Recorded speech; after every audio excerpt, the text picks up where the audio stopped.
Game of Thrones, Slayer system killing my way to top ch 31 to 50. Chapter 31, Archery. Lynn sheathed his dagger. Warm blood splattered on the back of his hand, but he didn't care. He merely wiped it casually on the corpse's clothes. The camp was filled with a strange mixture of blood, the stench of burning, and pine needles. The northern soldiers had already untied the survivors. The merchants collapsed on the ground, their bodies trembling violently from fear and cold. They looked at the corpses strewn across the ground, then at Lynn, their eyes filled with awe. The fat merchant leader, the one Lynn had saved earlier, struggled to crawl to Lynn, dragging his broken leg. "My lord." Tears and snot running down his face, he prostrate on the muddy, blood-stained ground. "You saved us all. My life, everything I have, is yours." He pulled a heavy purse from his chest and held it high above his head. "This is all my savings. Please, you must accept it." Lynn's gaze swept over the purse, then returned to the merchant's face, which was filled with the relief of surviving a disaster. "I accept your thanks." Lynn's voice was calm and unwavering. He didn't take the purse but said to Torin behind him, "Calculate their losses. Compensate them from the bandits' loot. The remaining loot will be used as military funds." The merchants were stunned. Torin was also stunned for a moment, but he immediately responded loudly, "As you command, my lord." Lynn bent down and helped the merchant up. "In the north, under the banner of House Stark, no one can do as they please. Clearing bandits is our duty." With that, Lynn didn't look at the merchants again and turned to walk out of the camp. Jon followed him silently, not saying a word. The night wind blew, lifting the hem of Lynn's black coat. In Jon's eyes, there was a faint look of admiration. When Lynn led the team back to the camp, the horizon was already showing the first light of dawn. Arya was the first to rush out of her tent. She immediately saw the shaken merchants and the extra wagons in the group. "Lynn." She ran to Lynn's horse, looking up with her small face, eyes shining. "Did you save them all? What about the bad guys? Did you kill them all?" Lynn dismounted and rubbed her head. "Yes. The problem is solved." Arya's face bloomed with a look of adoration. In her view, this was what a hero should do. Jon also walked over. His gaze was complex. Watching Lynn's intimate interaction with Arya, his lips moved. He seemed to want to say something but ultimately chose silence. He and Lynn were actually of a kind. Except one was a bastard, and the other had a huge status gap with Arya. From the bottom of his heart, he hoped Lynn could turn the tables against the odds. "Brilliant." A voice carrying a hint of mockery sounded.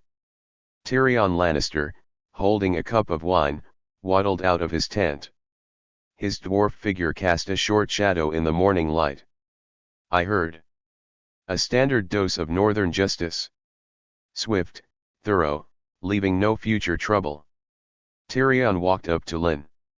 In those mismatched eyes, one black, one green, shone the light of wisdom that saw through everything.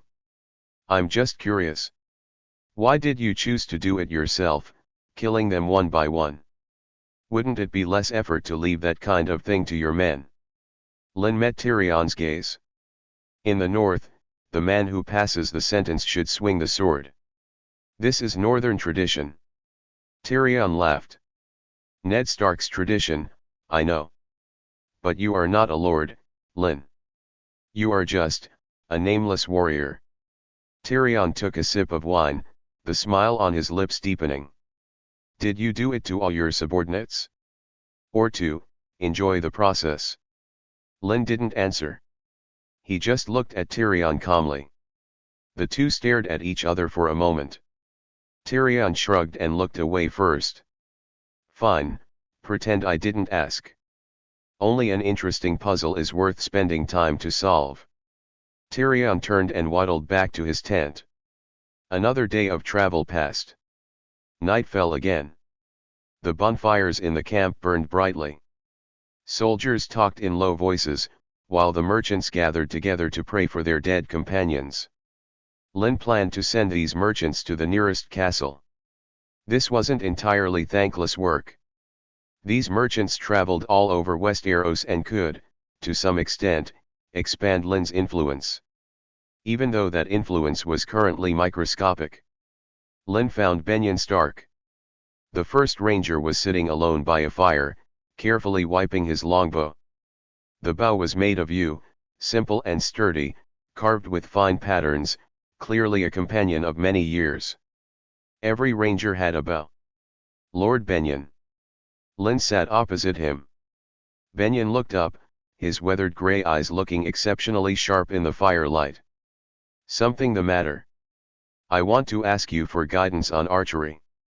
Lynn got straight to the point. Benyon paused in wiping his bow. He looked Lynn up and down, seeming a bit surprised. The sword is a knight's weapon.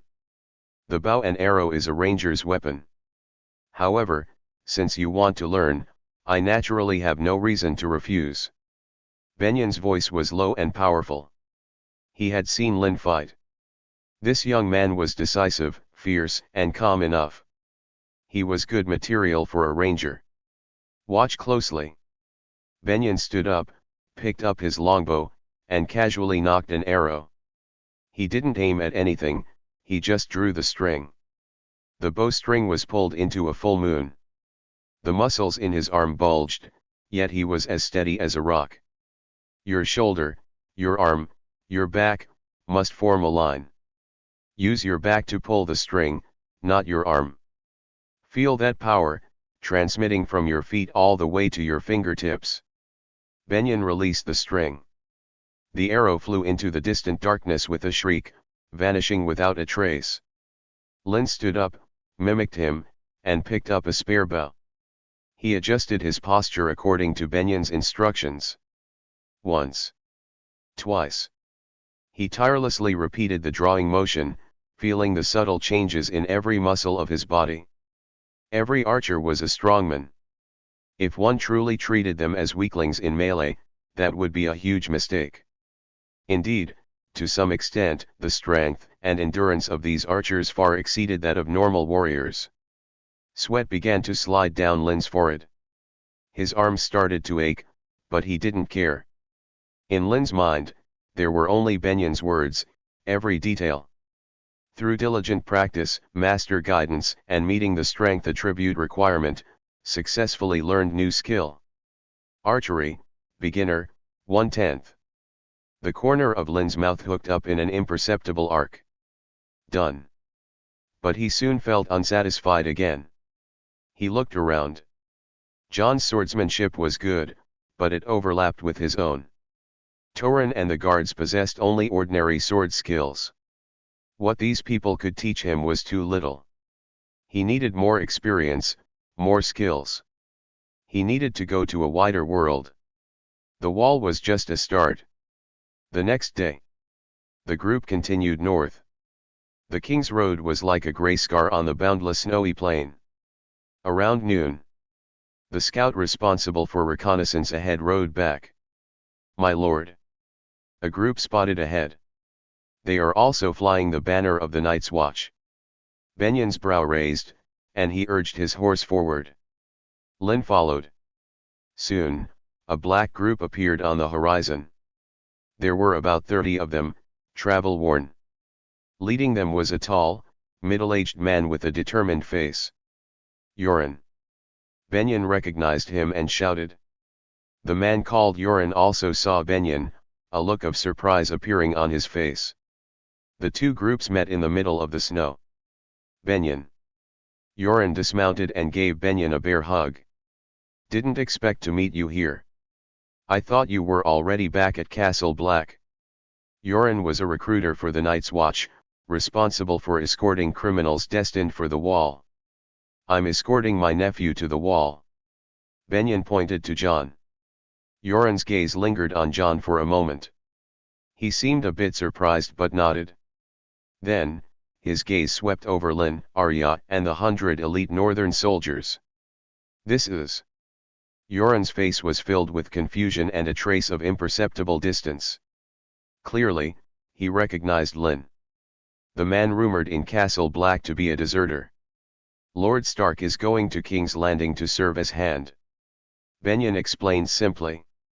This is the guard he gave Lynn, specifically to escort Arya north. Chapter 32, Jon Snow's New Brothers. Yoren's band of recruits merged into Lynn's disciplined column. Having done his homework, Yoren knew that Lynn was currently riding under Lord Eddard's banner, so he wisely kept his mouth shut. His silence seemed to infect the rest of the group.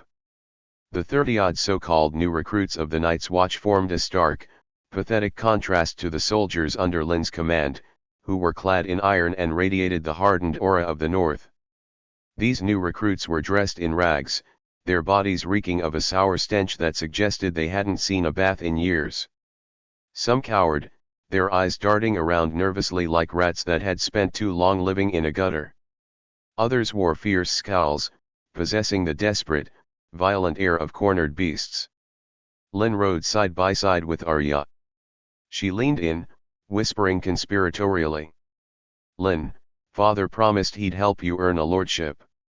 So, if you become a lord, does that mean you'll finally be eligible to marry me? Lynn paused. Arya was still young. She didn't truly grasp the complexities of power, nor did she care about the politics of station and high birth. She simply knew who made her happy, and she wanted to be with them. It was typical Stark directness. However, it was obvious someone had put these words in her head. Lynn didn't deny it. That's right. If I become a lord, your father would surely agree to let me marry you. Arya lit up, her chatter instantly increasing. I knew it. Jon didn't lie to me. He told me I should help you out more, and that I should put in a good word for you with father whenever I can. So, it was Jon. Lynn realized the boy must have picked up on the subtle clues and noticed Arya had special feelings for him. After all, Jon and Arya were close, so it wasn't surprising he'd see it. Fortunately, Jon had no ill intent. The tension in Lynn's face softened. He turned his head to look back at Jon Snow. Jon was on horseback, not looking at Lynn, but rather staring involuntarily at the recruits trudging alongside them. Jon's eyes landed on a man missing an ear.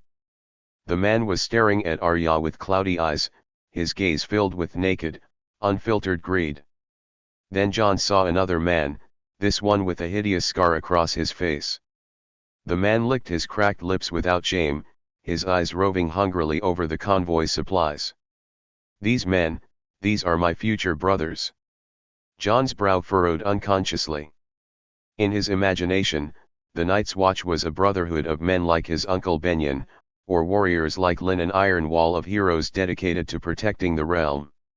Not this, rabble. 2. Calling them a rabble was being generous. What are you looking at? A voice cut through Jon's thoughts. Tyrion Lannister had trotted his pony up beside Jon without him noticing. His mismatched eyes held a playful glint, as if he could read Jon's mind. Admiring your future brothers in arms, are we, bastard? Jon's lips pressed into a thin, hard line. They are men of the Night's Watch, Jon said, a note of defensiveness in his voice that he hadn't intended. Oh, certainly, Tyrion nodded with exaggerated agreement, as if acknowledging a profound truth. He took a swig of wine from the skin hanging at his belt. The spiced vintage made him squint in satisfaction. They are about to don the black and guard the realm. How noble! Tyrion pointed a stubby finger at a man with a face like a weasel. See that one? I'd wager he's a thief. A career criminal who couldn't keep his hands to himself. Maybe it was for a few crusts of bread, or maybe a lady's necklace. The magistrate gave him a choice, lose the hand, or take the wall. It seems he's quite fond of his hand. Jon's face went slightly pale. Tyrion's gaze shifted to the scarred man. And that one. Look at the way he walks, look at those eyes. A killer, no doubt about it. Maybe he gutted a man in a tavern over a whore, or slit a throat in an alley for a purse of coppers. The noose or the north, it's all the same ending to him. Tyrion's voice wasn't loud, yet it surgically dissected the fragile cloak of honor Jon had draped over the Night's Watch in his mind. And him. The one staring at Arya. The corner of Tyrion's mouth quirked up. A rapist. The most disgusting sort. If not for Yoren's chains, I suspect he'd be trying his luck right now. Gelding, or a lifetime of celibacy at the Wall. I suppose that wasn't a hard choice for him. He values his privy parts. Though, I suppose any man would make the same choice. Tyrion shrugged. Jon's breathing grew heavy. His knuckles turned white as he gripped the reins. Stop it? Ha! Tyrion let out a short, sharp laugh. Bastard boy, what exactly do you think the Wall is? A home for heroes? No, no, no. Tyrion shook his head theatrically, like he was correcting a slow child. The Wall is the privy of the Seven Kingdoms. All the filth, the stench, the refuse that can't be seen in the light, it all gets flushed up there eventually. Thieves, poachers, killers, rapists, and... Tyrion trailed off, his shrewd eyes fixing intently on Jon's face. Jon froze in his saddle. He wanted to argue, to fight back, but he couldn't find a single word. What Tyrion said was the truth. A bloody, ugly truth that Jon had been actively trying to ignore. He looked up at his new brothers again. This time, he didn't see future comrades. He saw specific, dirty crimes. Theft. Plunder. Murder. Rape. The noble fantasy he had held for the Night's Watch was shattered in that instant, crushed into dust by Tyrion's brutal honesty. Up ahead, Lynn pulled lightly on his reins. He didn't look back, but he had heard every word of the conversation. Benyon Stark maintained his usual mild expression, seemingly unbothered by the harsh reality. Seeing that everyone had fallen silent, Tyrion lost interest in the lecture. He pulled a book from his saddlebag and began reading with gusto. This piqued Jon's curiosity, distracting him from his gloom. I noticed it before, Jon said. You're always reading. Why do you read so much? Tyrion didn't even look up. Jon, look at me. And tell me, what do you see? Jon hesitated, unsure how to answer. Tyrion answered for him. I imagine you want to say you see a dwarf. And it's true. I am a dwarf. If I had been born into a peasant's family, I would have been drowned in a privy before I took my first breath. Tyrion turned a page. But, I happen to be born at Casterly Rock, a Lannister. I am watched. My sister is the queen. My nephew is the future king, protector of the realm. And me? Do I simply occupy the Lannister name without pulling my weight? My brother has his sword. King Robert has his warhammer. And I have my mind. Tyrion tapped his temple with a short finger. A mind needs books as a sword needs a whetstone, if it is to keep its edge. That is why I read so much, Jon Snow. Jon fell silent. He looked at the dwarf before him. For the first time, he felt that inside Tyrion's small, stunted body lay a strength that rivaled any knight's. Jon thought of himself. What was his advantage? What was his weapon? Tyrion glanced up at Jon. I enjoy talking to people. It lets me learn how different minds work.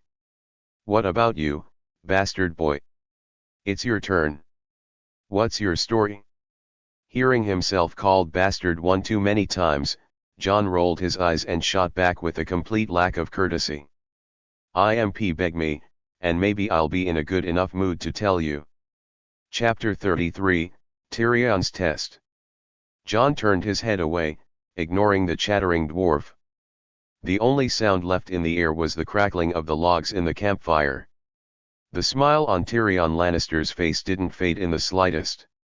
He possessed a strong spirit, Jon's attempt at a stinging retort, which the boy thought was a killing blow, hadn't dampened Tyrion's mood one bit. Tyrion's gaze shifted from Jon's stubborn, youthful face and landed on another, much calmer one. Lynn. That name had been popping up way too often in Winterfell lately. A Night's Watch deserter who should have lost his head. Instead, he'd transformed into a benefactor of House Stark. He even seemed to have a close relationship with Lord Eddard Stark.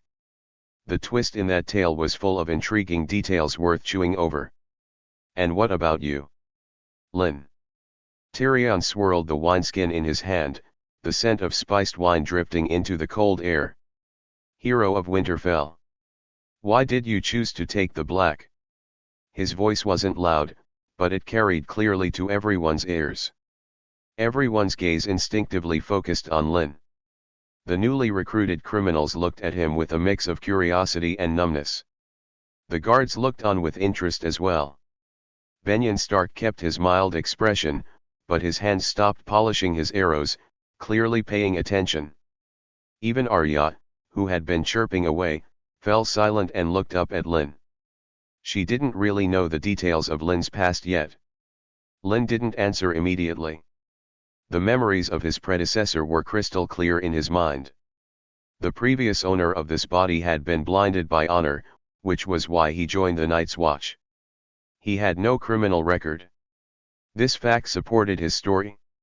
It was also why Ned was willing to trust him. Lynn looked up at the night sky, flickering in the firelight. The northern night was deep and pure, without a single blemish. I committed no crime. 2. The old gods guided me here. Lynn's words plunged the already quiet camp into an eerie silence. The old gods. Arya's eyes lit up instantly, filled with undisguised adoration. Jon's face also showed shock. As a northerner, he had grown up listening to stories of the old gods and believed in them. However, the criminals from the south wore strange expressions.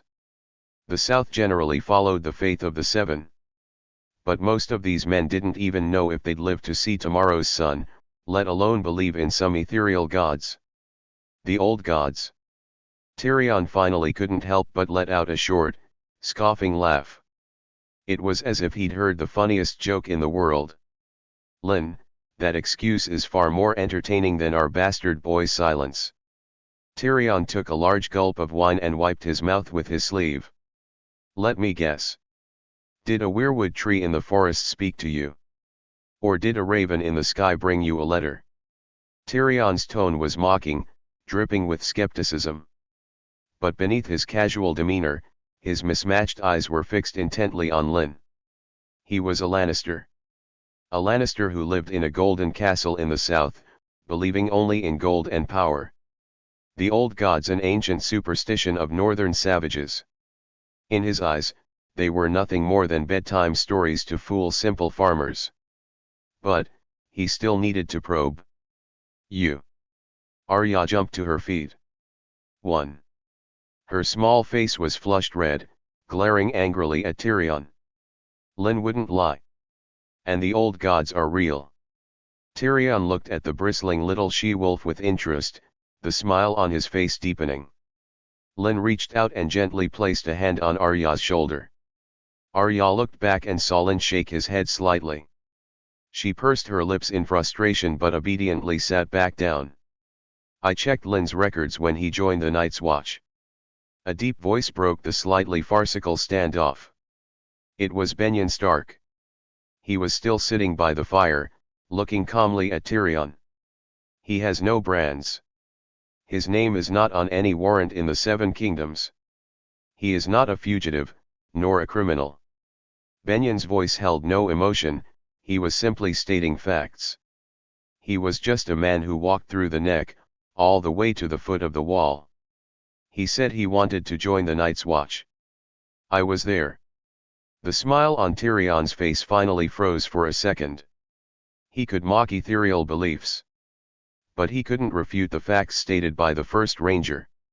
An innocent man, giving up everything, voluntarily coming to this frozen wasteland to become a brother of the Night's Watch. In itself, This was something that defied common logic. If he hadn't committed a crime, why join the watch? Either he was mad, or there was indeed a secret hidden within. Lynn's story might be absurd, but Benion's words gave that absurdity a layer of undeniable truth. Tyrion looked into Lynn's eyes, which remained calm in the firelight. For the first time, he felt that he might have actually encountered an oddity that couldn't be measured by money or status. This puzzle was more complex than he had imagined. Tyrion's smile had solidified briefly after Benion's statement. But he recovered quickly.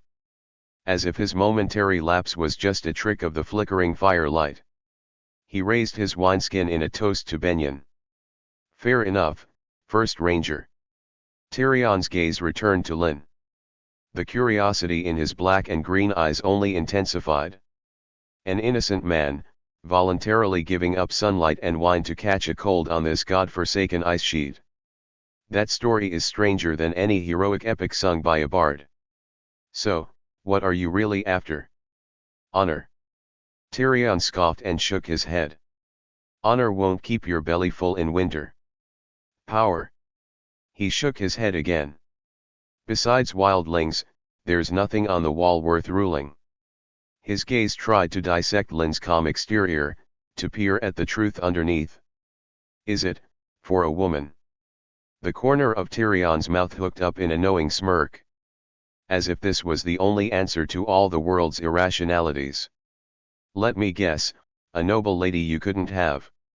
Or a scandalous affair that ruined your reputation. Love always turns the smartest men into the biggest fools. As Tyrion spoke, his eyes were frivolous, his tone filled with the cynicism and disdain of someone who had seen it all. Arya looked upset. Chapter 34, Opening Old Wounds. Arya was about to retort again, but a single glance from Lynn silenced her. In the camp, everyone's eyes were fixed on this silent confrontation. Lynn remained seated calmly. He picked up a twig and poked at the campfire before him. Sparks flew up, tracing brief, bright arcs through the air. Love. Lynn finally spoke.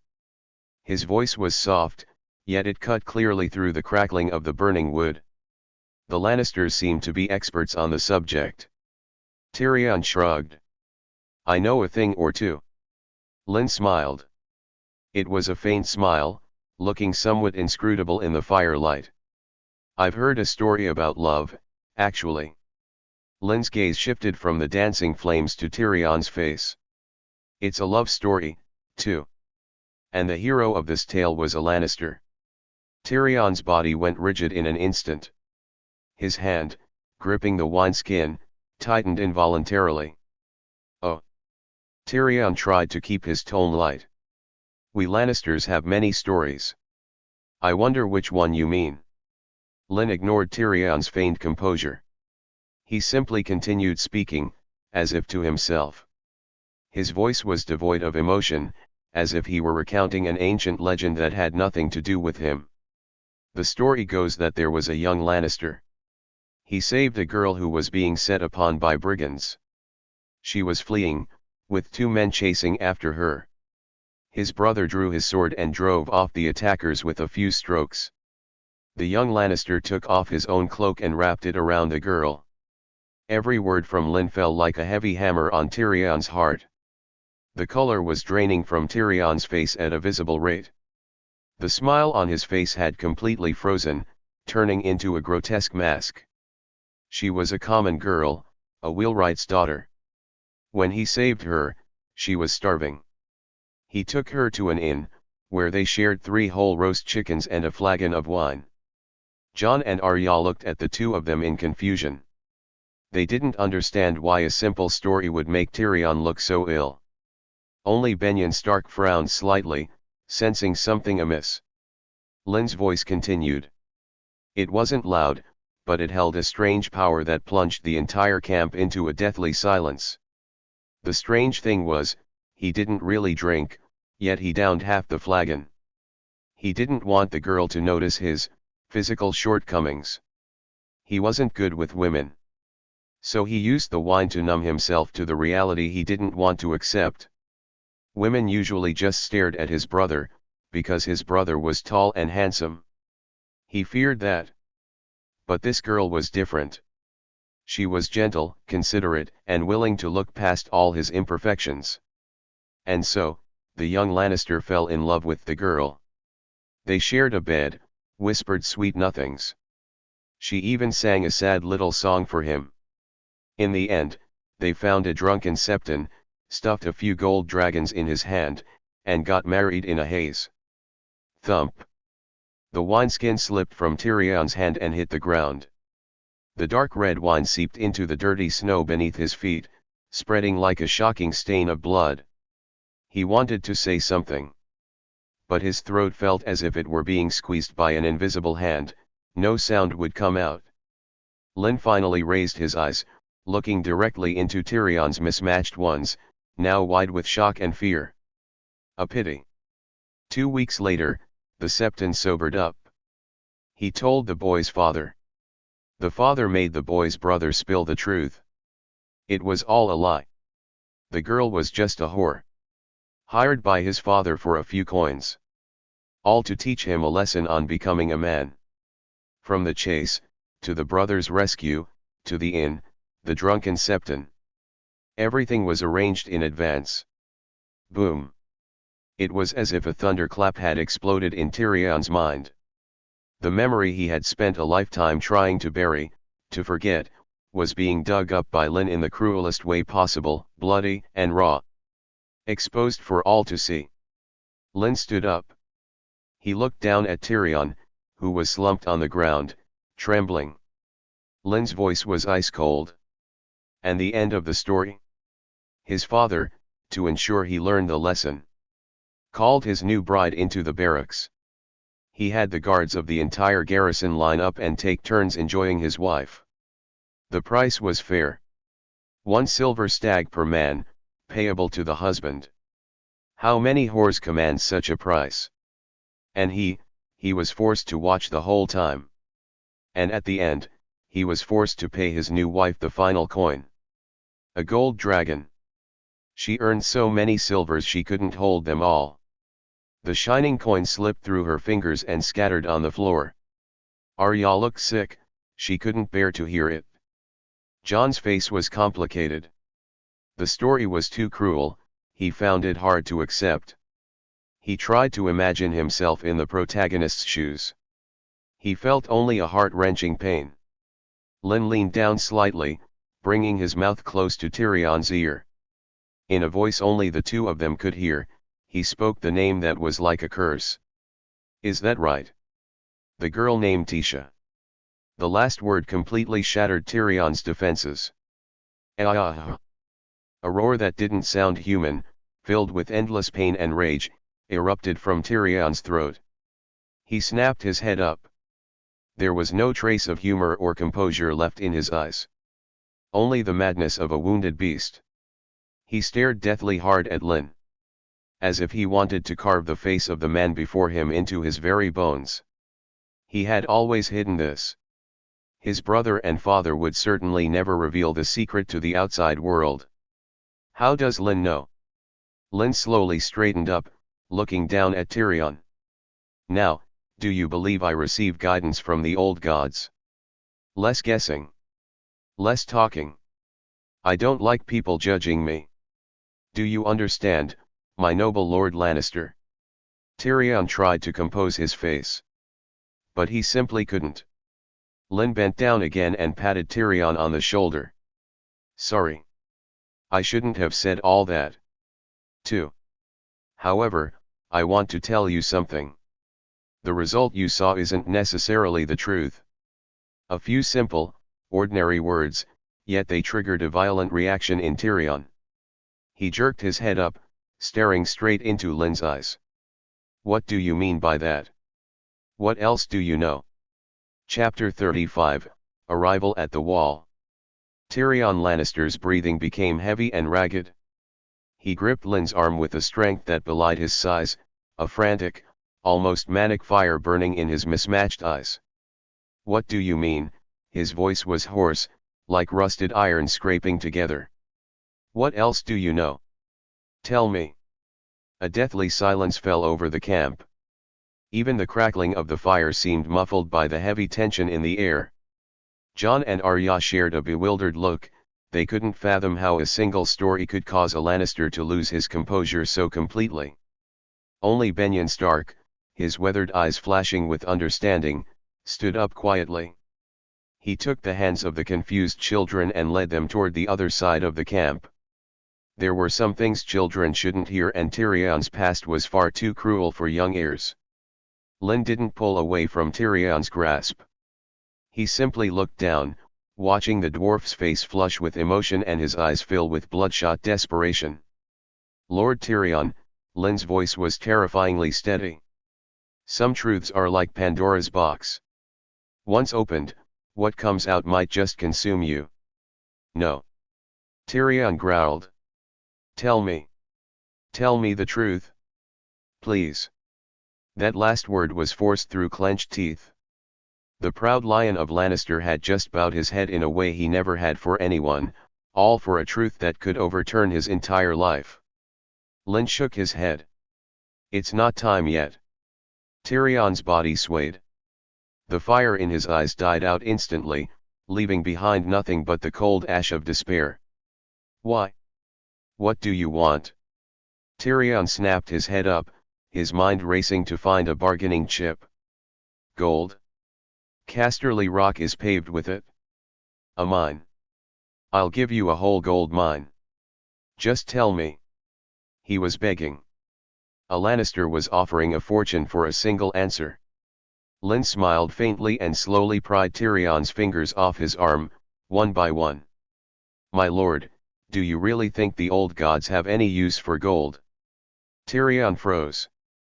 Was that their guidance too? He stared into Lynn's bottomless eyes. For the first time, he realized that his vaunted wealth and wit were utterly useless against this man. He couldn't buy him, and he couldn't outtalk him. He was a fly caught in a web, and the man before him was the spider waiting patiently. Then what do you want? If you told me this much, you must want something. Just say it. Anything within my power is yours. Tyrion's voice trembled. Lynn leaned down, whispering into Tyrion's ear. What I want, you cannot give me, not yet. But that day will come. Lynn knew that telling Tyrion the whole truth now wouldn't have the maximum impact. He was waiting for the weight of the Lannister family's oppression to push Tyrion to his absolute limit. That was when the truth would be most useful. 2. Lynn straightened up and turned away. Get some rest, my lord. It's a long road to the wall. With that, Lynn walked toward his tent, leaving the shell-shocked dwarf alone in the freezing night. Tyrion sat slumped in the snow, his body shaking not from the cold, but from the realization. If it was all a lie, if Tisha wasn't a whore, but just a poor, innocent girl, if the whole thing was a setup, then what was the point of all the pain and humiliation he had endured for years? How cruel a role had his father, Tywin Lannister, played in his life? Tyrion slammed his fist into the frozen earth. Blood seeped from his cracked knuckles, but he felt nothing. In the shadows nearby, Jon watched the exchange, deeply shaken. He had never realized that words could hold such terrifying power. Lynn hadn't even drawn a sword, yet he had utterly broken a highborn Lannister. Was he, always this formidable in the Watch? Jon asked Benjen. Benjen watched Lynn's retreating back with a complicated expression. No, he shook his head. The Lynn I knew was just an ordinary young man. But now. He paused, searching for the right words. Now, he's like a sword drawn from its sheath. Benjen was beginning to believe that the old gods really had sent Lynn a message. Arya, meanwhile, gripped the hilt of needle at her waist, her eyes shining with admiration.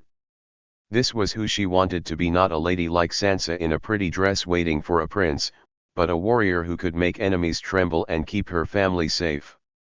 I've spent my life living in a lie tailored specifically for me, Tyrion thought, kneeling in the snow. My father, my sister, my brother, everyone manipulating me in ways I couldn't see. To Tyrion, the name Lannister felt less like an honor and more like a curse. Lynn looked back at him and allowed a small smile to touch his lips. He didn't dislike Tyrion, he was simply planting a seed. Everyone was a piece on the board, but some were players too. The seed of hatred and betrayal had been sown. One day, it would grow into a tree tall enough to topple House Lannister, and Lynn would be the one to water it. The next morning, the change in Tyrion was obvious. He stopped drinking. He threw his wineskin into the ashes of the fire and didn't look back. He stopped talking, too. The dwarf who usually armed himself with wit and insults had become a mute overnight. He rode in silence at the back of the line, his cynical mask replaced by a haunting gloom.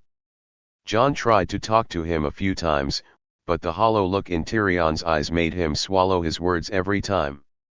Arya sidled up to Lynn and whispered, "Lynn, what's wrong with the halfman? He looks like he's dying." Lynn ruffled her hair. "No, he's not dying. He's being reborn." The party continued north in a heavy, oppressive silence. Even Yoren's criminals sensed the shift and stayed quiet. Only Lynn seemed unbothered. He spent most of his time practicing archery with Benyon. Draw, aim, fire. Over and over. Archery, novice, 5/10. Archery, novice, 6/10. Lynn was thrilled to find that instruction combined with hard training actually boosted his experience. He trained even harder, and his progress shocked Benyon. The young man seemed born for combat, he mastered every tip the first ranger gave him with uncanny speed. 5 days later, a massive white shadow appeared on the horizon, stretching from end to end. Everyone pulled their horses to a halt. The wall. An unimaginable barrier of ice and ancient magic, it sat like a great white dragon at the edge of the world, towering into the clouds and stretching into eternity. Chapter 36, Lord Commander Jeor Mormont. That massive white shadow stretching across the horizon looked like a sigh left by the gods at the dawn of creation. The wall. It stood there silently, cleaving the world in two. On one side, the Seven Kingdoms civilization, green lands, and summer. On the other, the land of always winter wildlings, and the legends of the White Walkers who had vanished into the snows of history. Arya's mouth hung open in a perfect O. The pale light reflected from the ice wall danced in her grey eyes. This was grander and more magnificent than any story old Nan had ever told her. Jon reined in his horse. He tilted his head back, staring blankly up at the sheer cliff of ice. This was the place he would spend the rest of his life guarding. The hesitation that had crept into his heart because of Yoren's ragged band of criminals seemed to be smoothed away by this magnificent miracle of ice and magic. Tyrion Lannister stopped reading. He squinted his mismatched eyes, scrutinizing the greatest structure ever built by human hands. For the first time, his face showed pure, unadulterated awe, stripped of his usual cynicism. Only Lynn remained calm. He looked at the familiar silhouette. The shock his predecessor felt upon seeing the wall for the first time still lingered in the body's muscle memory. But to the current Lynn, this wall was no longer the end of the world. It was a new beginning. The column moved slowly toward Castle Black. The fortress built at the foot of the wall looked tiny and crude compared to the majesty of the ice itself. The black timber and stone buildings looked like ugly patches against the pristine snow. As they passed through the tunnel hewn into the ice, a long, dark worm walk, a bone-chilling cold pressed in from all sides. Hoofbeats echoed in the narrow space. When the light returned, they were standing in the courtyard of Castle Black. The yard was a muddy mess of churned snow and horse dung. Dozens of brothers in black were going about their daily drills and chores. Their arrival silenced the courtyard instantly. Everyone froze. Dozens of gazes shot toward them. Not at Benyon Stark, the first ranger. Not at Arya, a rare sight of a female in this place. Not even at Tyrion, with his conspicuous dwarf stature. Their eyes bored past everyone else, locking dead onto one person. Lynn. The air began to thicken with a strange, hostile tension. It's him. The deserter. He actually dares to come back. The whispers buzzed like flies. A tall, thin man with a sharp, mean face lowered his practice sword and walked over slowly. Sir Alistair Thorne. 1. The Master-at-Arms of Castle Black. His gaze stabbed at Lynn. A deserter, alive and well. Did Lord Stark not send you on your way? Thorne's voice was sharp and biting, filled with unconcealed malice. And Benyon, why have you brought Stark household guards? What? Does Lord Eddard Stark intend for his lackeys to replace us men of the Night's Watch? Behind him, the faces of the other brothers twisted into sneers of ridicule and disdain. In their eyes, Lynn was a disgrace. A coward who had broken his vows and should have lost his head. And now, this coward had returned alive. Lynn didn't speak. He simply sat calmly on his horse, looking down at Sir Alistair Thorne. Behind him, the 100 elite northern cavalrymen simultaneously rested their hands on their sword hilts. These elites took orders only from Lynn. That was Lord Stark's personal command. Now that Lynn was being insulted, they were ready to draw steel. A cold, murderous intent instantly flooded the yard. The temperature seemed to drop even further. Thorne's expression shifted slightly. The rabble behind him instinctively took a step back. Enough, Alistair. Benyon Stark rode forward, his voice low and commanding. Lynn returned with me. If you have a problem, take it up with the Lord Commander. The authority of the first ranger froze the sneer on Thorne's face. He gave a cold snort and grudgingly stepped aside. But those venomous eyes never left Lynn's back. The Lord Commander's solar was simple and tidy. A fire in the hearth chased away some of the chill. The old bear, Jeor Mormont, sat behind his desk, reviewing scrolls of parchment. 2. He had a mane of white hair and a thick beard to match. His weathered face was carved with the lines of many hard winters. A raven perched on his shoulder. It cocked its head, eyeing the newcomers with beady black eyes. Benyon. Lord Commander Mormont looked up, his voice rasping like old wine. His gaze bypassed Benyon and landed squarely on Lynn. The look was sharp and heavy. Why is he back? Why isn't he dead on the chopping block at Winterfell? Benyon Stark recounted the events concisely. From the White Walkers, the guidance of the old gods, Bran's fall, the assassination attempt in the library, to Ned Stark's request. Lord Commander Mormont listened quietly. The only sound in the room was the crackling of the logs in the hearth.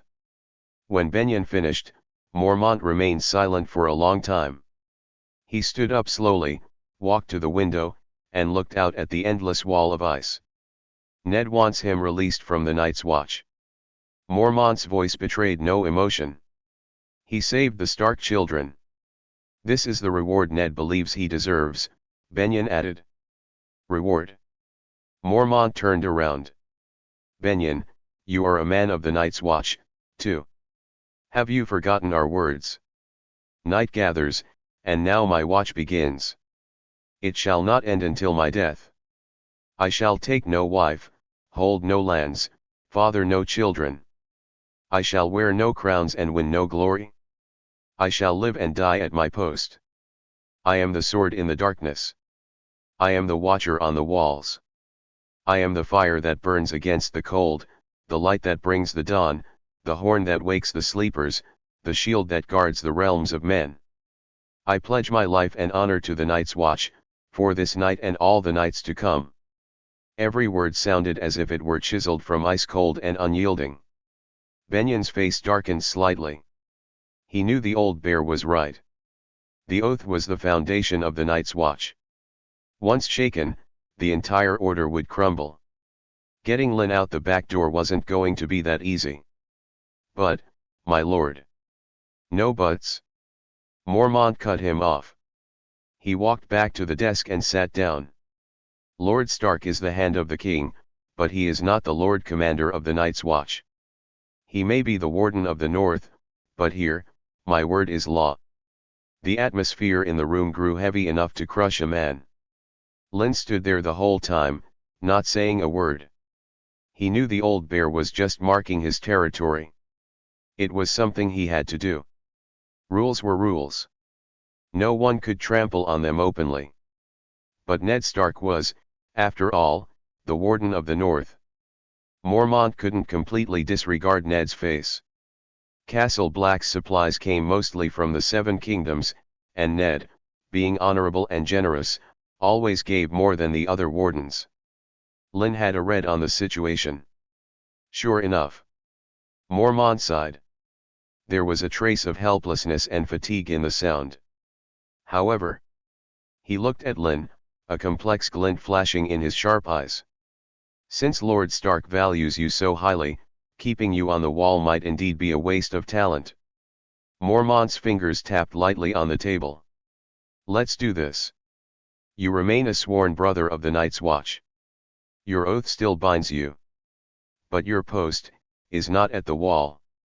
Isn't Lord Stark heading to King's Landing? You will follow him. But remember, you are still a crow. A watchman. This way, you do not break your vows, and I repay Lord Stark's favor. Relief washed over Benyon's face. It was a perfect compromise. Lynn lowered his gaze, hiding the sharp gleam in his eyes. He knew. This old bear was far shrewder than he appeared. This wasn't just a compromise. It was throwing the controversy of Lynn right back into Ned Stark's hands. Nominally, he was still a watchman. But in reality, he was free. As you command, Lord Commander. Lynn bowed slightly. Mormont spoke again. However, I agree that the attitude of the other brothers is important. After all, I do not rule alone. You'll have to find a way to convince them yourself. Chapter 37, 1v1 Duel. The air in the room grew heavy after Lord Commander Mormont's words. Lynn walked out of the solar. In the courtyard, Alliser Thorne and his gang of crows were clearly waiting for him. Seeing Lynn emerge, a sneer of ridicule immediately twisted Thorne's harsh face. He had always hated deserters, and he had a particular bone to pick with Lynn. Well? Did the Lord Commander prepare a carriage for you to ride to King's Landing in style, traitor? The brothers behind him erupted in laughter. It was a sound filled with scorn and disdain. Lynn ignored him. His gaze swept over every man in black standing in the yard. Their eyes held numbness, malice, or schadenfreude. These men were the refuse of the Seven Kingdoms, the dregs thrown away by civilized society. For most of them, honor was a laughable word. They believed only in the most primal law. Power. Sir Alliser. Lynn's eyes met Thorne's venomous glare without a hint of fear. You seem to have a problem with me. The smile on Thorne's face froze, but he didn't deny it. Of course. Lynn nodded. He unclasped his cloak and tossed it to Torren behind him. Then, he drew the long sword at his waist. It was a standard northern steel sword. In the pale daylight, the blade reflected a cold gleam. Then let's settle it the northern way. Lynn pointed his sword tip at the ground. His voice wasn't loud, but it carried clearly across the courtyard. 1-on-1. Anyone who has a problem, step forward. I'll keep fighting until every one of you shuts your mouth. The entire courtyard fell into a dead silence. Even the distant clang of the smithy hammer stopped. Tyrion, leaning against a pillar on the second-floor gallery with a cup of hot wine, looked down with great interest. 1. This was far more exciting than the stories in his books. Everyone was stunned. They hadn't expected this deserter, this coward in their eyes, to be so arrogant. Alliser Thorne's face turned the color of iron. These words were a slap in the face in front of everyone. Arrogant pup. Thorne squeezed the words through his teeth. He turned to the crowd behind him and barked. Who wants to teach this ignorant boy what the rules are? The crowd stirred. A burly man with a face full of fleshy ridges stepped out with a savage grin. He grabbed a heavy two-handed greatsword from the weapon rack. "Boy, I'm going to smash that pretty face of yours into the frozen dirt." He dragged the greatsword as he walked toward Lynn, step by step. Each footfall left a deep print in the snow. Jon's heart leaped into his throat. Arya gripped Needle tightly, her small face full of tension. Lynn stood his ground, motionless. He simply watched the giant walking toward him, watching the hideous grin on his face and the bloodlust in his eyes. With a roar, the giant hoisted the great sword high. Using every ounce of his strength, he brought it down in a vertical cleave. The wind howled. The momentum looked enough to split Lynn and the ground beneath him in two. Lynn moved. Just as the blade was about to fall, he sidestepped slightly. The great sword grazed the hem of his clothes and smashed heavily into the ground. Bang! Ice and dirt sprayed into the air. The giant, having put too much force into the blow, was momentarily frozen in recovery. That was the moment. Lynn's sword moved. A flash of cold light, too fast to track. Arya's face lit up with excitement. That's Lynn's light sword style. She had seen him practice it. Clang! A crisp sound of metal striking bone. The flat of Lynn's blade slapped precisely against the giant's wrist. The man felt his hand go numb, a sharp pain shooting through his thumb web. The heavy great sword flew from his grasp and landed with a thud in a nearby snowbank. The giant froze. He looked down at his empty hands, his face a mask of disbelief. In the next second, the pommel of Lynn's sword smashed heavily into his chin. Crack! A clear sound of breaking bone. 2. The giant's body flew backward like a broken sack of grain, hitting the ground hard. He was out cold instantly. The whole thing took less than 3 breaths. Fast. Too fast. You could hear a pin drop in the courtyard. Shock was frozen on everyone's faces. Alliser Thorne's pupils constricted sharply. He knew exactly how capable Lynn was supposed to be. He was the master-at-arms, after all. When Lynn first joined the watch, Thorne had personally taught him the standard drills. He'd given the boy plenty of trouble. How long had he been gone? And now the boy was using such strange, unpredictable light sword techniques. Against watchmen used to heavy, brutal swings, it was a hard counter. The ridicule and disdain on the faces of the brothers behind Thorne had vanished, replaced by a mix of shock and wary respect. Lynn lowered his sword. His breathing remained steady, as if he had just done something trivial. His cold gaze swept over the black-clad men again. Next. Night fell. The cold wind howled over Castle Black.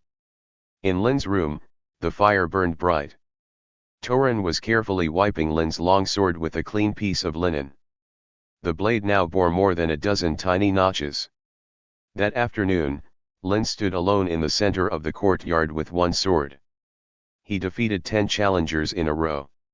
From the initial effortless victories to the end, where he, too, had taken a dozen hits, he never fell.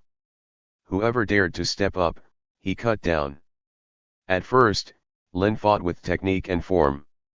As time went on, he fought more wildly, turning into a frenzy of slashes that terrified every opponent. The watchmen went from jeering to silence. Thorne had signaled a few of his cronies to strike hard when Lynn tired, but they were stopped by a single sentence from Maester Iman, who had arrived upon hearing the noise. "The Lord Commander is watching." The centenarian Maester's voice was frail, but it was enough to freeze Thorne in his tracks. This made Thorne feel even more humiliated. The mere thought of Lynn made him grit his teeth. The first day of duels ended there. "My lord." Torrin handed the clean sword back to Lynn respectfully. "Rest early. The boys and I will guard the door from the inside." Lynn nodded, taking the sword. He knew Alliser Thorne wouldn't let this go. After losing so much face today, that petty man would certainly seek revenge in the shadows. But Lynn didn't care. He tended to his wounds while reviewing the day's gains. Although he hadn't killed anyone, so there was no experience points from death, the high-intensity combat had deepened his understanding of swordsmanship. Especially how to use speed and technique to deflect force when facing opponents with heavy weapons. Light sword, Proficient, 64/100. Fighting fiercely with enemies also increases proficiency. Lynn looked at the system panel and smiled. Castle Black was a nice place. These brothers were excellent sparring partners. Chapter 38, A New Path for Farming Experience. The door was pushed open gently. A faint creak sounded exceptionally clear in the silent room. Lynn didn't turn around. He sat shirtless on a low stool in front of the hearth, letting the warm firelight lick at his skin, which was crisscrossed with wounds. The air was thick with the mixed scent of herbs and blood. Arya slipped in soundlessly and quickly closed the door behind her. She stood there, her small hand gripping the hem of her tunic tightly. In the dim light, her gray eyes stared unblinkingly at Lynn's back. Across his broad back lay more than a dozen purple bruises and cuts. The worst wound stretched from his left shoulder to his hip. It had been crudely stitched, looking like an ugly centipede crawling across his solid muscle. That was left by a watchman wielding a warhammer in the final bout of the afternoon. Arya's nose stung, and her eyes instantly reddened. She walked quickly to Lynn's side, watching him clumsily try to apply the black, foul-smelling ointment Maester Iman had given him to a wound under his ribs with a piece of linen. "You're an idiot." Arya's voice was thick with tears, a mix of anger and anxiety. Lynn's hand paused. He turned his head to see Arya biting her lip, stubbornly refusing to let her tears fall. She looked like a little wolf pup that had been provoked but didn't know what to do. Arya snatched the ointment from Lynn and began applying it to his sword wounds. "Why do you have to fight so hard? You already beat them. You've already proved yourself." Arya's voice grew louder, trembling in a way she didn't even notice. In her heart, Lynn was already the greatest hero in Westeros. And he was smart, too. Lynn didn't need to prove anything to anyone. Especially not to those crows with foul mouths and cloudy eyes. "Lynn, I am a daughter of House Stark. If I say the word, Lord Commander Mormont will let you go." 1. He swore an oath to my father, to House Stark. Lynn didn't speak. He just looked at Arya quietly. The firelight danced in the depths of his eyes, reflecting the little girl's face full of heartache and grievance. Lynn reached out, wanting to ruffle her hair. But seeing his hand covered in ointment and blood, he pulled it back. "Arya." Lynn's voice was very soft. "I'm not doing this to prove anything." He sat Arya down on a stool beside him, and the two of them turned to face the warm hearth. Lynn's gaze seemed to pierce through the dancing flames to somewhere far away. "If I can't even walk out of this tiny castle Black." Lynn paused. "How can I ever walk back into Winterfell with my head held high? And marry you, too?" The room fell into a dead silence. Only the slight crackle of burning pine in the hearth remained. Arya froze completely. She stared blankly at Lynn's profile. That face, outlined sharply by the firelight, looked incredibly serious at this moment. "To marry me." Those words exploded in Arya's small head like thunderclaps. She had thought of many possibilities. She thought Lynn was doing it for honor, for freedom, even to prove his ability to Ned Stark. But she never thought that every drop of blood Lynn shed in the courtyard, every wound on his body, was for her. For a promise so distant, yet so solemn. "Why, Arya couldn't hold it back anymore and burst into loud sobs. Tears rolled down her cheeks like a broken dam. But this time, it wasn't from heartache. Nor was it from grievance. It was an emotion that made her heart tremble violently, something words couldn't describe. She lunged forward, hugging Lynn tightly from behind. Her small arms used all their strength. as if she wanted to merge herself into Lynn's body. She buried her face deep in Lynn's back. Scalding tears soaked the bandages wrapped around him. Lynn's body stiffened slightly. His wounds stung sharply from the girl's embrace. But he didn't move. He just let the girl hug him, feeling her body tremble, listening to her suppressed cries. Lynn's goal wasn't just this, of course. But this was the only explanation suitable for Arya's ears. In Westeros, where toxic masculinity ran rampant, when had Arya ever heard something like this? 4. She was moved to death. After a long time, Arya's crying gradually stopped. She let go and walked around to face him. Her eyes, red and swollen from crying, shone startlingly bright in the firelight. She stood on tiptoes, reached out a small hand, and messily wiped the tear tracks from her face with her sleeve. Then, in an incredibly solemn tone, she said to Lynn, "I'll wait for you." After saying that, Arya suddenly noticed there were others in Lynn's room. 2 guards were standing in the shadows, watching them with indescribable grins on their faces. Arya felt her face burn hot. She quickly covered her face, turned, and ran out of the room, leaving Lynn alone, sitting quietly in the firelight. He looked down at his hands, calloused from repeatedly gripping a sword. The corner of his mouth slowly hooked up into an arc. The night grew deeper. The castle fell completely silent. Only the wind howled like ghosts outside. Lynn lay on the bed, breathing evenly, seemingly fast asleep. The door to the room was pushed open a crack by a shadow, soundlessly. A man dressed in black slipped in like a cat, without a sound. In his hand, he gripped a dagger. Under the faint moonlight filtering through the window, the dagger glinted with a ghostly white light. The shadow approached the bed step by step. He looked at the sleeping figure, a look of savage killing intent flashing in his eyes. He raised the dagger high. Just as he was about to stab down, from the shadows in the corner of the room, 2 figures suddenly erupted. Stark guards. They didn't even make a sound. A steel blade sliced cleanly across the assassin's throat from behind. Another long sword pierced his heart from the side. Squelch. Warm blood sprayed out. The assassin's body froze. He looked down in disbelief at the sword tip protruding from his chest. A gurgling sound came from his throat. Then, he collapsed limply. The whole process was lightning fast. The assassin was given no chance to react. On the bed, Lynn slowly opened his eyes. He sat up and looked at the corpse still twitching on the floor.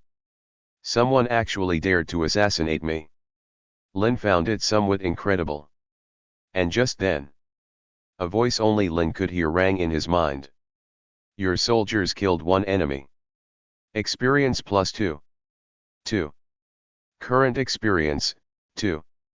Lynn's body shook violently. His pupils contracted to pinpoints in an instant. He didn't kill the man. Torrin and the other guard killed him. And yet, it increased his experience points. Thunder seemed to explode in Lynn's brain. He snapped his head up to look at the 2 guards retreating back into the shadows. Looking at the unwavering loyalty in their eyes, he remembered what Ned Stark had told him at Winterfell. This squad of 100 men is yours to command. They answer only to you. So that was it. As long as they were people who belonged completely to him. The enemies they killed, the experience would count for him too. 2. An indescribable ecstasy instantly swept through Lynn's entire body. The biggest limitation he had faced was shattered. He no longer needed to do everything personally. He could absolutely build an army loyal to himself. An army that could farm infinite experience points for him.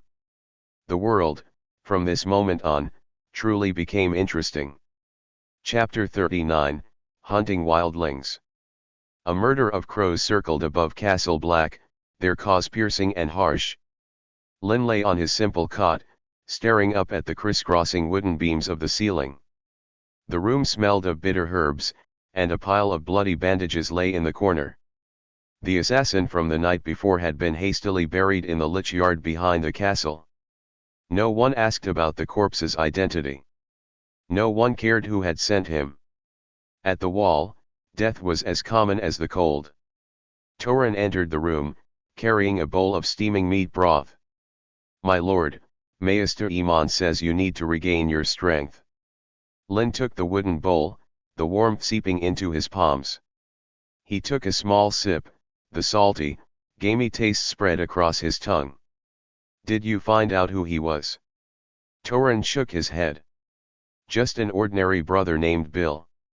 He didn't talk much, didn't have many friends.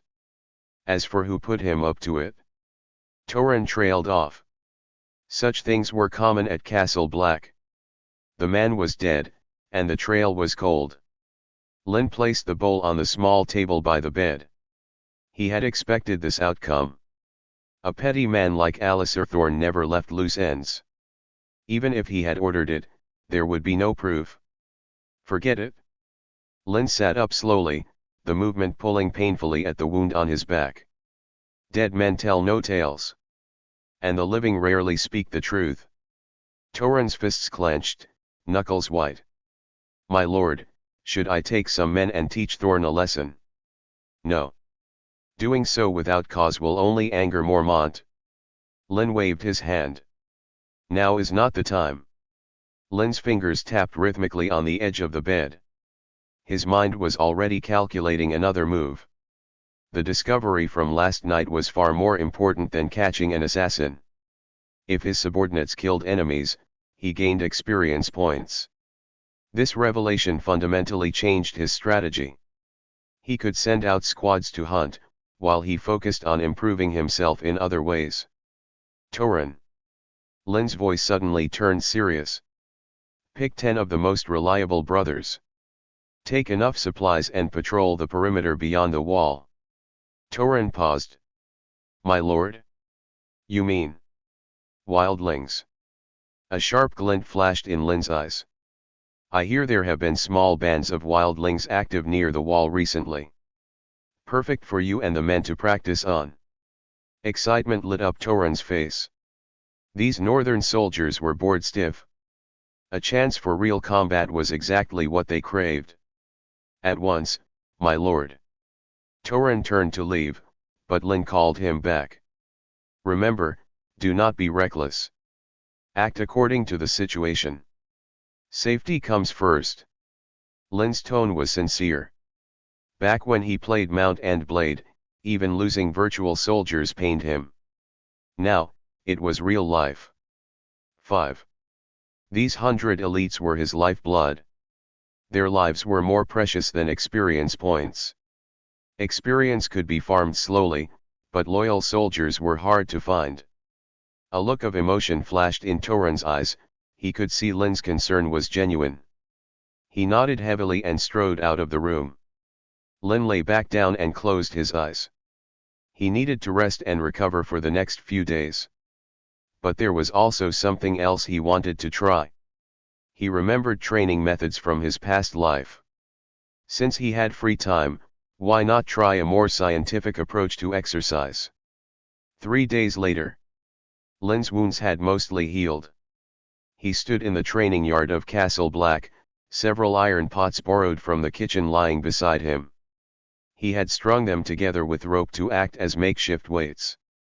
Jon Snow stood nearby, watching Lynn with confusion written all over his face. "What are you doing?" Jon walked over, pointing at the odd contraption. "Training." Lynn strapped the pots to his shoulders and began doing squats. His movements were slow and controlled, his leg muscles tensing with each descent. Jon frowned deeper. "I've never seen this kind of training. At Winterfell, the knights just practice with swords." Lynn didn't stop, sweat began to bead on his forehead. "Everyone has their own methods. The core of strength training was progressive overload. Only by constantly increasing the burden on the muscles could you tear them down to rebuild them stronger. Westeros' traditional training methods were still stuck in a rather primitive stage." An hour later, Lynn set down the iron pots, his body soaked in sweat. He leaned against a wooden post, gasping for air. His muscles felt swollen and sore, a prelude to growth. Through scientific strength training, your strength has increased slightly. Please explore other attribute improvement methods on your own. Strength, 5, current progress 4%. Excitement flashed in Lynn's eyes. It worked. Name, Lynn. Strength, 5, 4%. Agility, 5, 0%. Constitution, 5, 0%. Click to expand. Remaining experience, 2.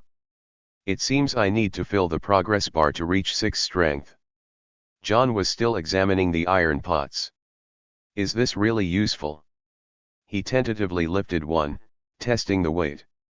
You can try. Lynn stood up and patted John on the shoulder. But take it step by step. Don't start too heavy.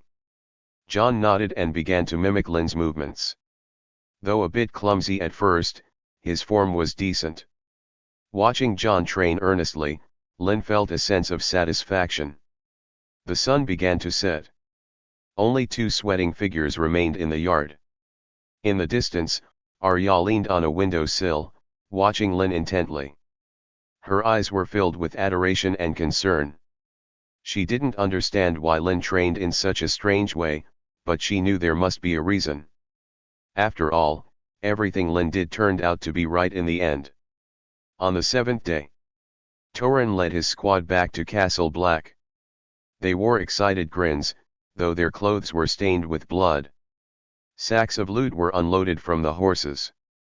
Lynn stood in the center of the courtyard, waiting for Torrhen's report. My lord. Torrhen strode up to Lynn, his voice buzzing with excitement. We found a wildling scouting party 20 miles from the wall. 12 of them in total. Lynn nodded for him to continue. We hit them from the flank, caught them completely off guard. The fight lasted less than half an hour. All hostiles eliminated. We only had 2 brothers with light injuries. Torrhen's tone was full of pride. Lynn's attention, however, was focused elsewhere. Killed 12 enemies. Experience plus 15. Current experience, 17. The system notification rang in his mind, instantly lifting his mood. It was confirmed, his subordinates' kills counted for him. This meant he could send out multiple squads to hunt in different locations. With proper command, his experience gain rate would skyrocket. Well done.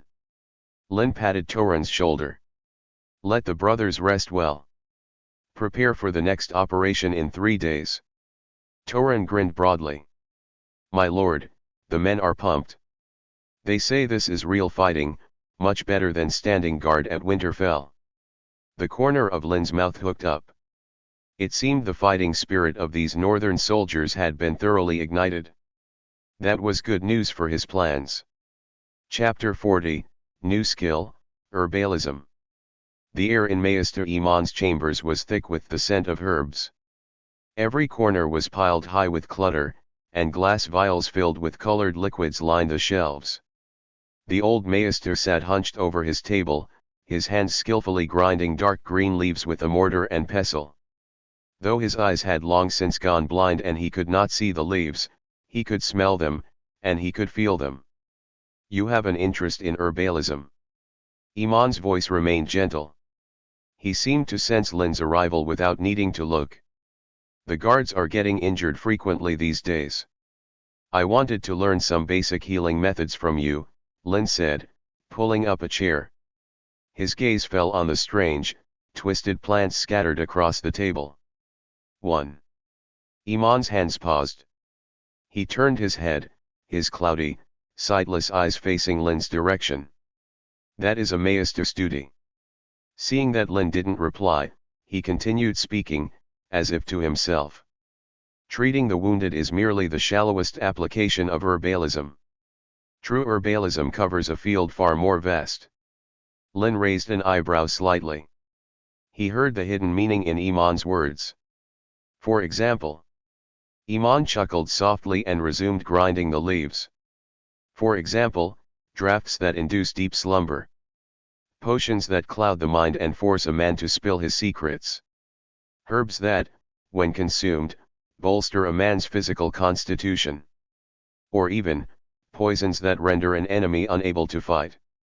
The old maester spoke the last few words with exceptional lightness. The room fell into a brief silence. The fire in the hearth crackled softly. Herbs that bolster physical constitution?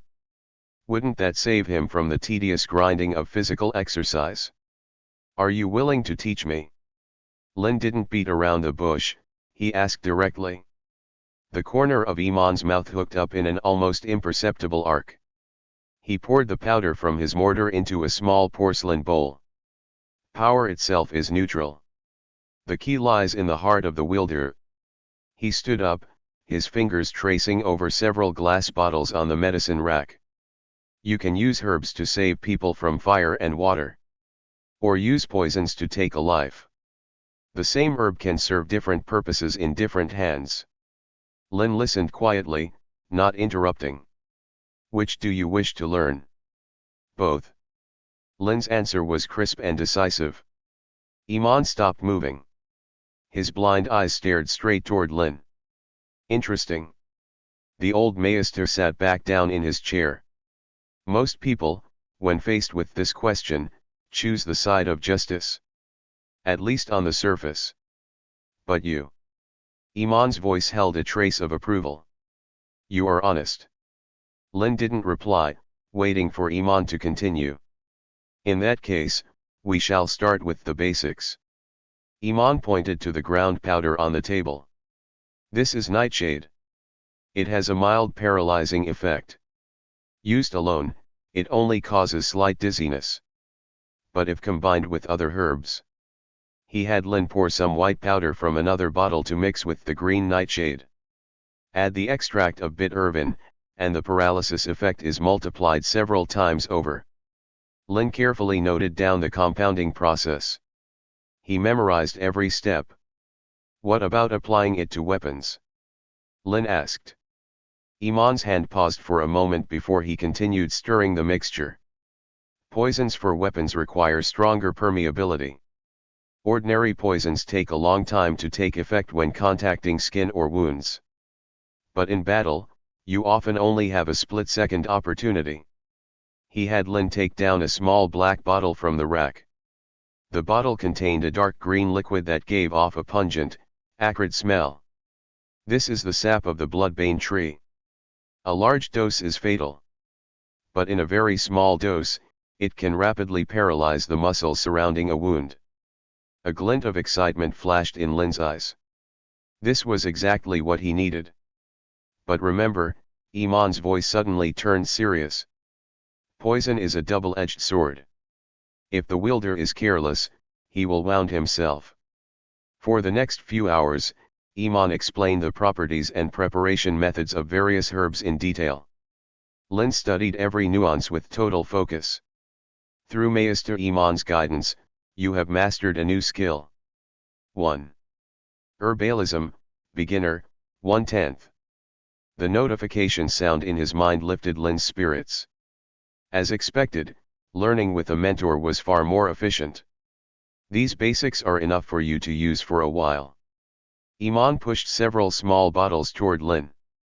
Remember the formulas. You can mix them yourself in the future. Lynn carefully tucked the bottles into his tunic. A bottle of clotting agent, a bottle of ground nightshade, and a bottle of bitter herb extract. But the most eye-catching one was the bottle of dark green liquid. The finished paralytic poison for coating weapons. Thank you for your guidance, Maester. Lynn stood up to leave, but Iman called out to him. Lynn. The old Maester's voice carried a profound weight. Herbalism is only a means, not an end. True wisdom lies in knowing when to use it, and when to stay your hand. Lynn nodded, then pushed the door open and left. In the courtyard, Torin was leading a few guards in cleaning their equipment. Seeing Lynn emerge, he immediately went to meet him. My lord, the brothers are ready. We plan to go deeper this time, to hunt for larger wildling raiding parties. Lynn looked at the sky, the sun was setting. No rush.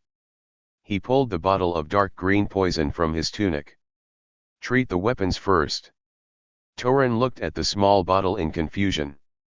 My lord, this is poison, Lynn answered concisely. Coat the blades. It will rob the enemy of their ability to fight rapidly. Excitement flashed in Torin's eyes. Northmen were pragmatic warriors. As long as it gave them an advantage, they didn't care if the method was honorable or not. Distribute a little to everyone. And remember, do not let it touch your own wounds. Lynn handed the bottle to Torin. Set out tomorrow after sunrise. Dash. That night, Lynn lay in bed, finding it hard to sleep. He kept replaying the gains of the last 7 days in his mind. Aside from herbalism, the most important thing was the accumulation of experience points. Over 7 days, the 3 squads had rotated their sorties. On average, they brought back over a dozen wildling heads every day. Current experience, 170. The number put Lynn in an incredibly good mood. It was enough to upgrade 2 skills to the next tier. Lynn closed his eyes and began allocating the experience. Consume 36 experience points to upgrade Light Sword to Expert. Confirm. Light Sword, Expert, 0/500. A warm current flooded his body. Lynn felt that every move he knew became more exquisite and refined. His understanding of the light sword ascended to a new level. Leveling up a skill didn't just refine the techniques he had already mastered, it also enhanced his innate comprehension of the weapon to a certain degree. Consume 66 experience points to upgrade one-handed sword to Expert. Confirm. One-handed sword, Expert, 0/500.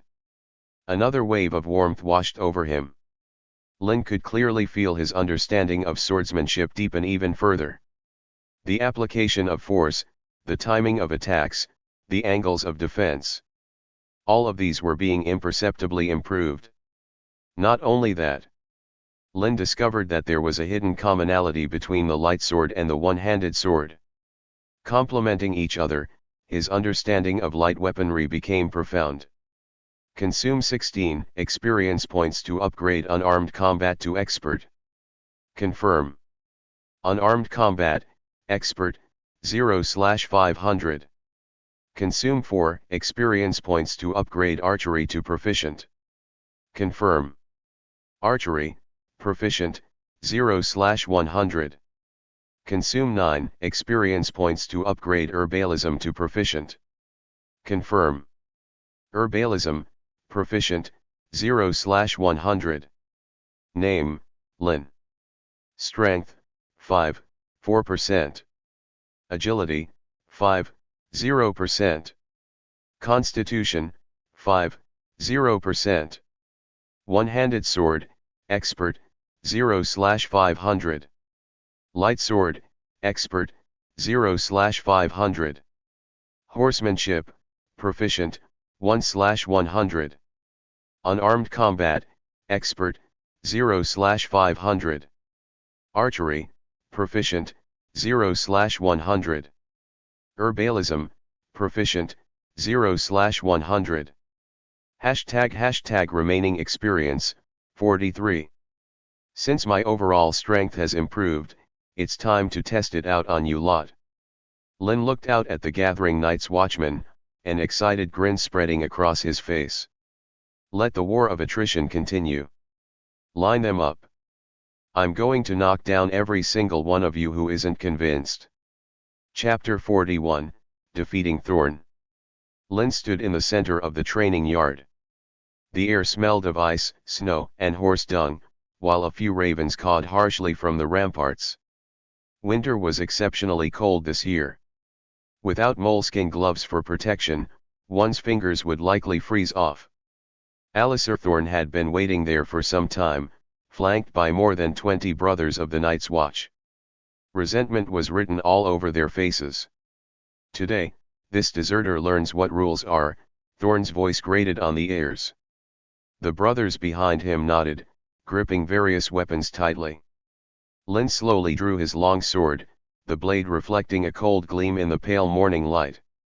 The feeling after upgrading his skills was completely different. Every swing, every step, felt more precise and lethal. Who's first? Lynn extended his sword, pointing it at the group. This contemptuous gesture only fueled their rage. A burly man with a full beard stepped forward. He held a two-handed battle axe and possessed an exceptionally robust physique. "Boy, I'm going to chop off your head and use it for a football." The burly man roared and charged at Lynn, his axe carving a vicious arc through the air. Lynn sidestepped slightly. The axe whistled past his shoulder, stirring up a gust of wind. In the next instant, Lynn's sword was pressed against the man's neck. The whole process was so fast it was a blur. Disbelief filled the man's eyes as sweat rolled down his forehead. "Next." Lynn withdrew his sword, his tone remaining calm. The burly man retreated to the side in disgrace, his face an ugly shade of red. The second challenger was a tall, thin man wielding a spear. He tried to use the length of his weapon to keep his distance from Lynn. But Lynn wove through his attack range, dodging perfectly each time, gradually closing the gap. When the spear thrust toward Lynn's chest, Lynn sidestepped the tip and simultaneously chopped down on the shaft. The wooden shaft snapped with a crack. The thin man was left holding half a broken spear. He stared blankly at his ruined weapon. "I yield." He dropped the broken spear and retreated dejectedly. Third, fourth, fifth. Every challenger was defeated cleanly and decisively. After the skill upgrade, Lynn's swordsmanship had become exquisite. He began to crush his opponents with pure technique. Moves that should have been simple were unpredictable in Lynn's hands. The expressions on the faces of the watching brothers shifted from mockery to shock, and then from shock to fear. Alliser Thorne's face grew uglier by the minute. Damn it, how did he suddenly get so strong? He wasn't like this last time. Thorne cursed under his breath through gritted teeth. After another challenger fell, the courtyard plunged into dead silence. Lynn stood amidst a pile of defeated men, the others gripped their weapons but dared not advance. Lynn was breathing only slightly faster, as if he had just finished a morning warm-up. Anyone else? Lynn's gaze swept over the remaining brothers. Everyone he looked at unconsciously took a step back. Alliser Thorne took a deep breath and finally stepped forward himself. "It seems I have to teach you a lesson personally." Thorne drew his long sword, a finely crafted weapon. Intricate patterns were etched into the blade, clearly, it was no ordinary steel. "Sir Alliser, are you sure about this?" Tyrion's voice drifted from the courtyard entrance. He walked over with Jon and Arya, concern evident on their faces. If Lynn got killed, the secrets Tyrion wanted to know would be buried with him. "This is internal Night's Watch business," Thorne replied without looking back. "You have no right to interfere." Tyrion frowned but ultimately didn't stop him. The Night's Watch did have its own rules, and outsiders couldn't easily meddle. Arya nervously grabbed Benyen's sleeve. "Uncle, is Lynn in danger?" Benyen shook his head. "Thorne is stronger than the average brother, and he's older, with more experience than Lynn. Overall, Lynn is at a disadvantage. However, I don't think he's Lynn's match." Benyen recalled the scene of teaching Lynn archery. The boy truly had exceptional aptitude. On the other side, Thorne raised his long sword, assuming a standard combat stance. He was the master-at-arms of Castle Black. After all, his strength was far above the common rank and file. "Boy, let me show you what true swordsmanship is." Thorne charged at Lynn, his strikes fierce and precise. Every thrust aimed for a vital point, showing no mercy. Lynn retreated a few steps, beginning to take the fight seriously. Thorne's strength was indeed formidable, his swordplay was seasoned and ruthless, worthy of a veteran ranger. But Lynn's skills had reached the expert level. The techniques he had mastered were in no way inferior to Thorn's.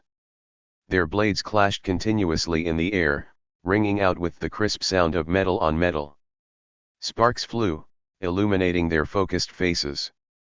1 minute. 2 minutes. As time passed, Thorn grew more alarmed. He could even feel that Lynn's swordsmanship was improving during their fight, each move more refined than the last. What kind of god-tier talent is this? Lynn was even attempting to mimic some of Thorn's own moves. This ability to grow rapidly in combat made Thorn shudder. Impossible. Thorn's stamina was draining, and so was Lynn's. So, Thorn gritted his teeth and launched a ferocious assault. But although Lynn was tired, he had completely adapted to Thorn's rhythm. Since childhood, Lynn had been bullied by classmates. His father had taught him, when fighting someone, don't look at how nonchalant they seem. You feel tired. He's tired too, maybe even more than you. You feel pain? He hurts too, maybe more than you. Never be fooled by appearances. Use your greatest strength and go all out. Only persistence leads to victory. Those who give up halfway will only be bullied. Since that day, no one dared to bully Lynn again. When Lynn got going, he was a mad dog. Either he knocked the other guy down, or he got knocked down. Only one person could remain standing. Lynn gritted his teeth, proactively increasing his force, trading blows head-on with Thorn. From figuring out the patterns to counter-attacking, expanding his advantage, and finally achieving results.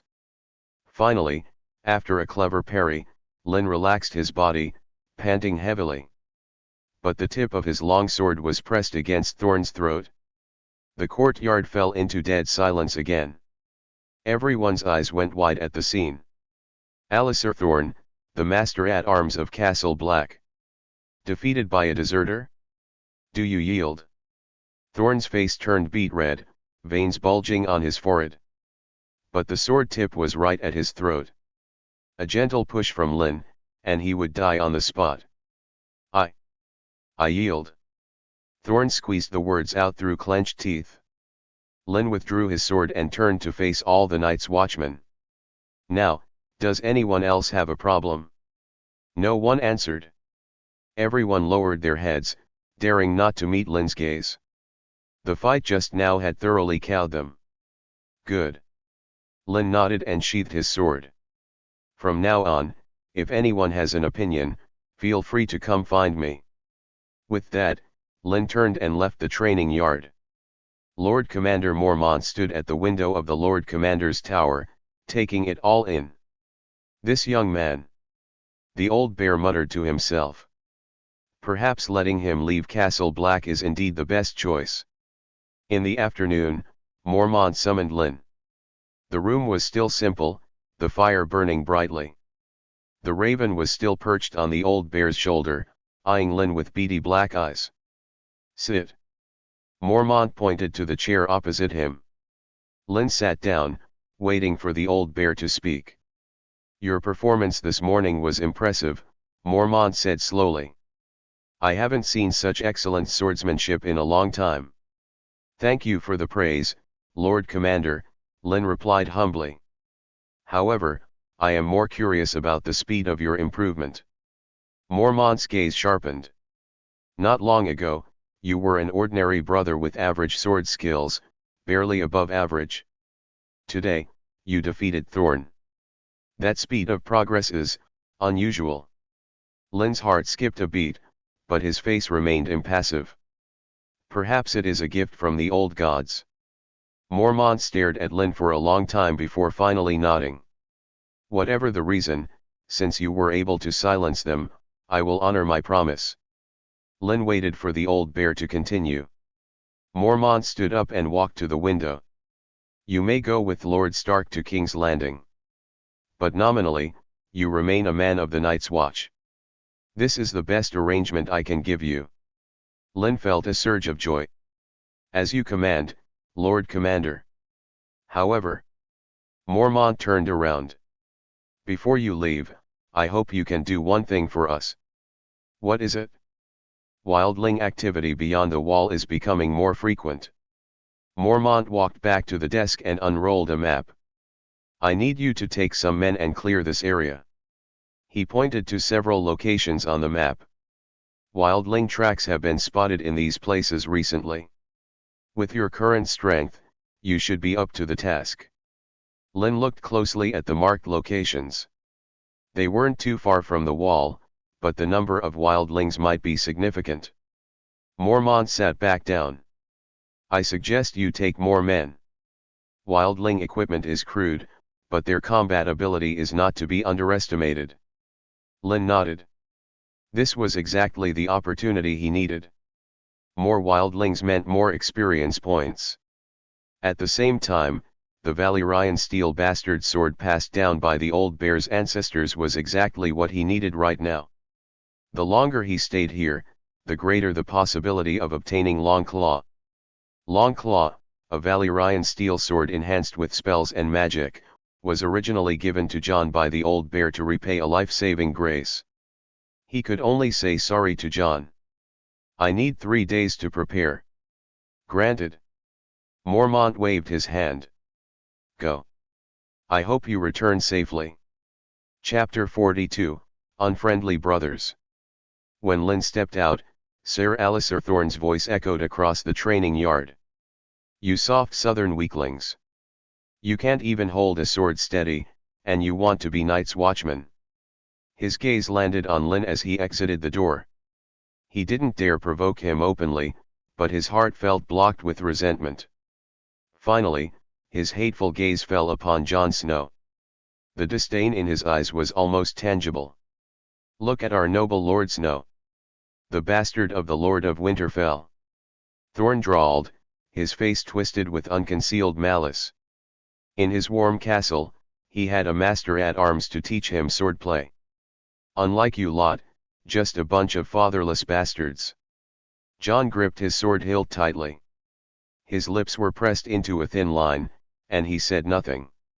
He knew any retort would only invite more vicious humiliation. Since Lord Snow is so excellent. Thorne's mouth split into a cruel grin. Let him teach you what real fighting is. He waved his hand at the other recruits. All of you, at once. Let our Lord Snow give you a good lesson. The recruits looked at each other. Most were pickpockets from Flea Bottom or farmers abandoned by their lords. They didn't know how to fight properly. However, under Thorne's pressure, a burly boy named Gren was the first to raise his sword. PYP followed suit. Come on. Others closed in as well. Jon's heart sank. He looked around and saw only faces full of hostility. The words of Ser Roderick Castle, who had taught him at Winterfell, echoed in his ears. When facing multiple enemies, do not linger. Find the opening and strike them down one by one. Jon took a deep breath. Thorne's insults stoked the fire of anger in his heart. He lowered his center of gravity, assuming a standard defensive stance. The first recruit charged, hacking down wildly with his sword. Jon didn't block it head-on. He slid sideways, dodging easily. Simultaneously, he thrust his sword forward, wrapping the flat of the blade precisely against the other's wrist. Clang! The iron sword hit the ground. The recruit clutched his wrist, grimacing in pain. Second, third. Jon's figure wove nimbly through the encirclement. Using the techniques taught by Ser Roderick, he disarmed them one by one, knocking opponents down hard with fists and elbows. Cries of pain rose and fell across the training yard. Many recruits were clutching bloody noses or stomachs where Jon had kicked them.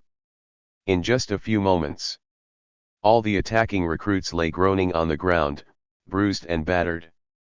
Jon stood in the center of the yard, his chest heaving slightly. Looking at the moaning recruits, he felt no joy of victory, only suppressed anger. Ser Alliser Thorne's face was terrifyingly dark. He had intended to use this opportunity to humiliate Jon thoroughly. He hadn't expected the bastard to steal the show instead. Very good. Thorne squeezed the words through his teeth. He looked at Jon, his expression turning amused in a cruel way. However, Lord Snow, you haven't made any friends today. With that, Thorne turned and stormed off. Jon sneered internally. Friends? These people are criminals. How could I ever be friends with the likes of them? Training ended. Jon walked alone down the dark corridor leading to the armory. The events of the day made him feel more isolated than ever. He thought that at the Wall, birth no longer mattered. That all were brothers of the Night's Watch. But reality had just slapped him hard in the face. Footsteps approached from behind. Jon stopped and turned around. It was Gren, PYP, and 2 other recruits he had knocked down earlier. They blocked the other end of the corridor. Little bastard, you broke my nose. Gren cracked his knuckles. Jon instinctively reached for his waist. It was empty. After training, all weapons had to be turned in. Jon looked back at Gren's bleeding nose and said with contempt, "Consider it an improvement." He was confident he could beat them even barehanded. But unexpectedly, Gren roared, and the other recruits rushed forward, pinning Jon firmly against the wall. This change caught Jon off guard. Clearly, they had come prepared. Gren pulled a dagger from his tunic. "I think I need to wipe your neck a little." The cold blade reflected a ghostly light. "Guess how long it would take you to hit the ground if I threw you off the wall? Aren't you a great fighter? Why aren't you talking now?" Gren grabbed Jon by the collar, the dagger pressed against Jon's throat. Jon stared dead into Gren's eyes. He didn't beg for mercy. A Stark would not bow to anyone. Just then, the door creaked open. Gren's body went rigid. He and the other 2 recruits looked toward the sound. A figure walked slowly out from behind the door. It was Lynn. He had been waiting outside. As if he had known the scene would play out from the start. "This is between us recruits," Gren shouted, though his voice wavered. "It has nothing to do with you, with you." Lynn ignored him. His gaze bypassed Gren and landed on Jon. Scared? Jon didn't answer. But his rapid breathing betrayed his inner tension. Lynn smiled. He took a step forward. "I don't like people pointing weapons at my friends. Put the dagger down. Or else, I don't mind adding a few corpses to this hallway." The recruits instinctively took a step back. They had seen with their own eyes how Lynn defeated Sir Alliser Thorne. That fear made their legs weak. Gren dared not hold out any longer and wisely withdrew the dagger. Jon slumped against the wall, his tone self-deprecating. "Everyone knew what this place was, but no one told me. Except you and Tyrion. My father must have known, yet he still agreed to let me join the watch." Tyrion, hearing the commotion, had intended to come over and investigate, only to find Lynn leaning against the doorframe. He sidled up, wanting to see exactly what was happening. Quickly, he pieced together the key points from the fragmented conversation. He had been present earlier when Jon Snow was targeted by Alliser Thorne. He had also seen Jon thrash the recruits. Connecting the two, it was obviously a premeditated act of retaliation. Although he felt a kinship with Jon as a fellow outcast, it seemed his intervention wasn't needed right now. Because Lynn was already handling it. He crossed his arms and watched from the side. Ready to see how Lynn would resolve this matter. Chapter 43, A Letter from Winterfell. "You blame your father for dumping you in this place." Lynn pointed at Gren.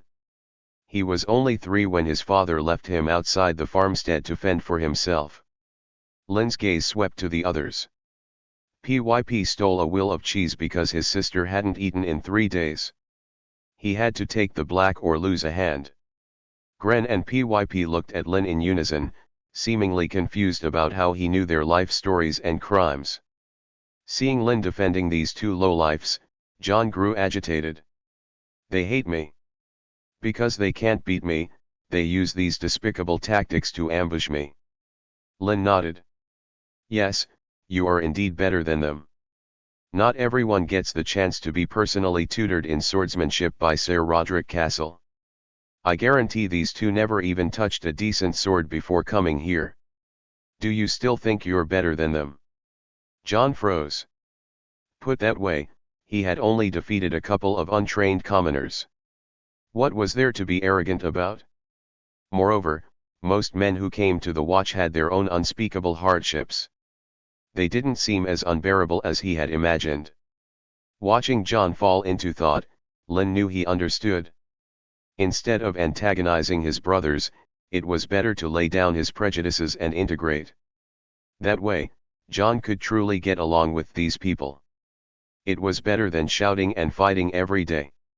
Having helped Jon resolve his interpersonal issues, Lynn could now accept the old bear's ancestral sword, Longclaw, with a clear conscience. Lynn patted Jon on the shoulder, then pointed at Gren and Pyp, who were staring wide-eyed.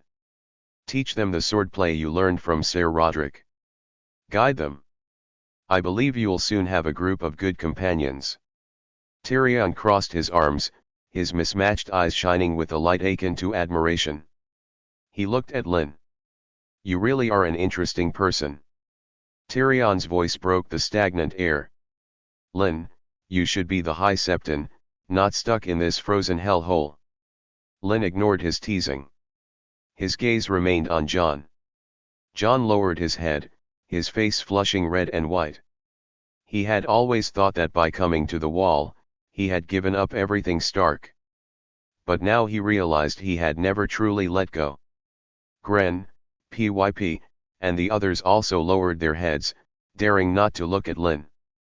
The resentment in their hearts had mostly dissipated after Lynn spoke those words of understanding. Let's go. Lynn patted Jon on the shoulder. Jon nodded silently. My lord, a raven from Winterfell.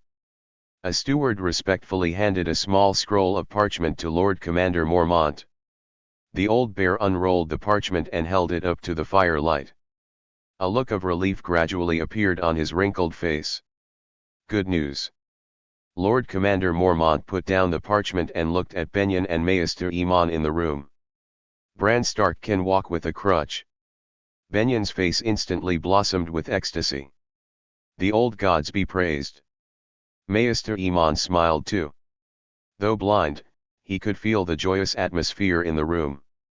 When Jon heard the news, his body shook violently. Bran. The little brother who always followed him around, dreaming of becoming a knight. The brother who had fallen from the tower and lay in a coma. He could walk. An indescribable joy instantly washed away the gloom that had accumulated in Jon's heart recently. He stood up abruptly, wanting to find someone to share this joy with. But looking around, he saw only numb or indifferent faces. His joy was understood by no one here. Jon's heart sank again. He thought of Bran, of Robb, of Arya and Rickon. He thought of the warm hearths of Winterfell and the smiling faces of his family. He raised his cup and downed the remaining ale in one gulp. The cold liquid slid down his throat. Drinking alone is a bad habit. Tyrion had sat down opposite him at some point. He poured himself a cup, then refilled Jon's empty one. To Bran Stark. Tyrion raised his cup. Jon looked at him, said nothing, but raised his cup and clinked it against Tyrion's. Clang. The crisp sound was inconspicuous in the noisy mess hall. You don't look very happy, Tyrion sipped his wine. Your brother is walking. Isn't that wonderful news? Jon opened his mouth but didn't know what to say. He was happy. But he felt even more guilty. When his family needed him most, he was at the end of the world. Tyrion seemed to see through his thoughts. You blame your father. Jon shook his head. Then you blame yourself. Jon fell silent. Tyrion put down his cup, pulled a wax-sealed envelope from his tunic, and pushed it toward Jon. What is this? Some boring advice. Tyrion shrugged. On how to survive here, and live like a human being. Jon looked at the envelope but didn't reach for it. Tyrion smiled and stood up. Don't be in a hurry to refuse. Maybe one day, you'll need it. With that, he walked away unsteadily with his wine cup, leaving Jon alone, staring blankly at the letter. Night deepened. Jon found Lynn, who was wiping his long sword. In Lynn's room, Torrin and several other guards were helping him pack arrows, dried rations, water skins. They were setting out early tomorrow morning, heading beyond the wall. Lynn. Jon stood at the door, his voice hesitant. Lynn looked up. Something the matter? You're going to King's Landing. Will you pass by Winterfell? Lynn's hand paused on the blade. He looked into Jon's expectant eyes and nodded. Of course. Then, could you do me a favor? Jon's lips moved, but the rest of the words seemed stuck in his throat. Give a message to Bran for me. His voice held an imperceptible tremor. Tell him I think of him every day. Tell him, to be strong. Lynn stood up and walked over to Jon. He didn't speak, just reached out and patted Jon heavily on the shoulder. I will. 2 simple words, but they made Jon's eyes redden instantly. He nodded vigorously, turned, and walked away quickly. Lynn watched his back until he disappeared at the end of the corridor. My lord. Torrin's voice pulled Lynn's thoughts back. We're ready. Lynn withdrew his gaze. Thinking about how these Northmen worshipped melee combat and always charged forward regardless of the consequences, Lynn felt a headache coming on. It seemed necessary to give them a reminder first. Lynn walked to the map and traced his finger across it. Our target is this area. His finger stopped on a marked location named the Haunted Forest. Lord Commander Mormont says there has been significant wildling activity here recently. Listen well. Remember this always, do not charge in blindly. Lynn's gaze swept over every guard in the room. Wildlings are stronger than you think. Use your brains. Don't just rush in and trade lives. Use our advantage in discipline and tactics to get the biggest result for the smallest price. Use poison, use traps, use arrows, use every means available. I don't want to see any of you losing your lives to those savages. Although this was a bit un-northern, who didn't want to live? As you command, my lord. A uniform, low roar of suppressed excitement filled the room. Other lords always preached about honor, bravery, sacrifice, and other hollow words. But Lord Lynn, he seemed a bit different from the others. Lynn nodded and walked to the window. He pushed it open. The cold night wind mixed with snowflakes hit his face. In the distance, the wall stretching across the world looked like a sleeping white dragon under the moonlight.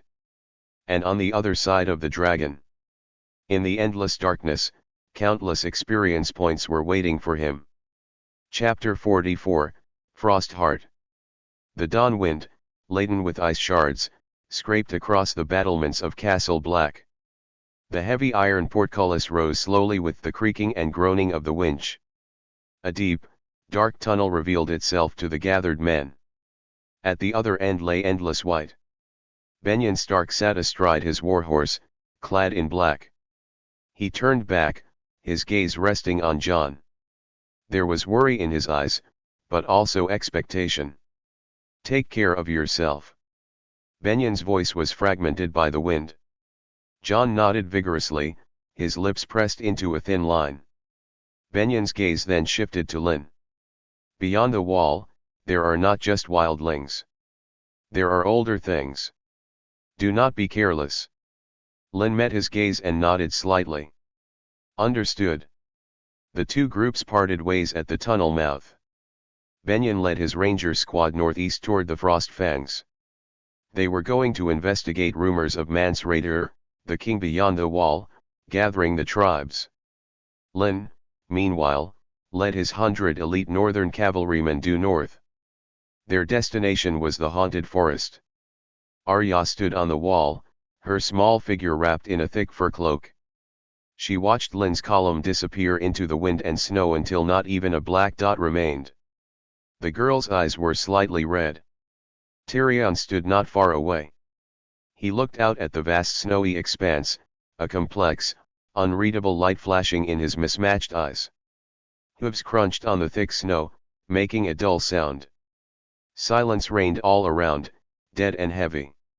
Only the wind whistled through the bare tree trunks like a whimper. The haunted forest. The trees here were twisted and ancient.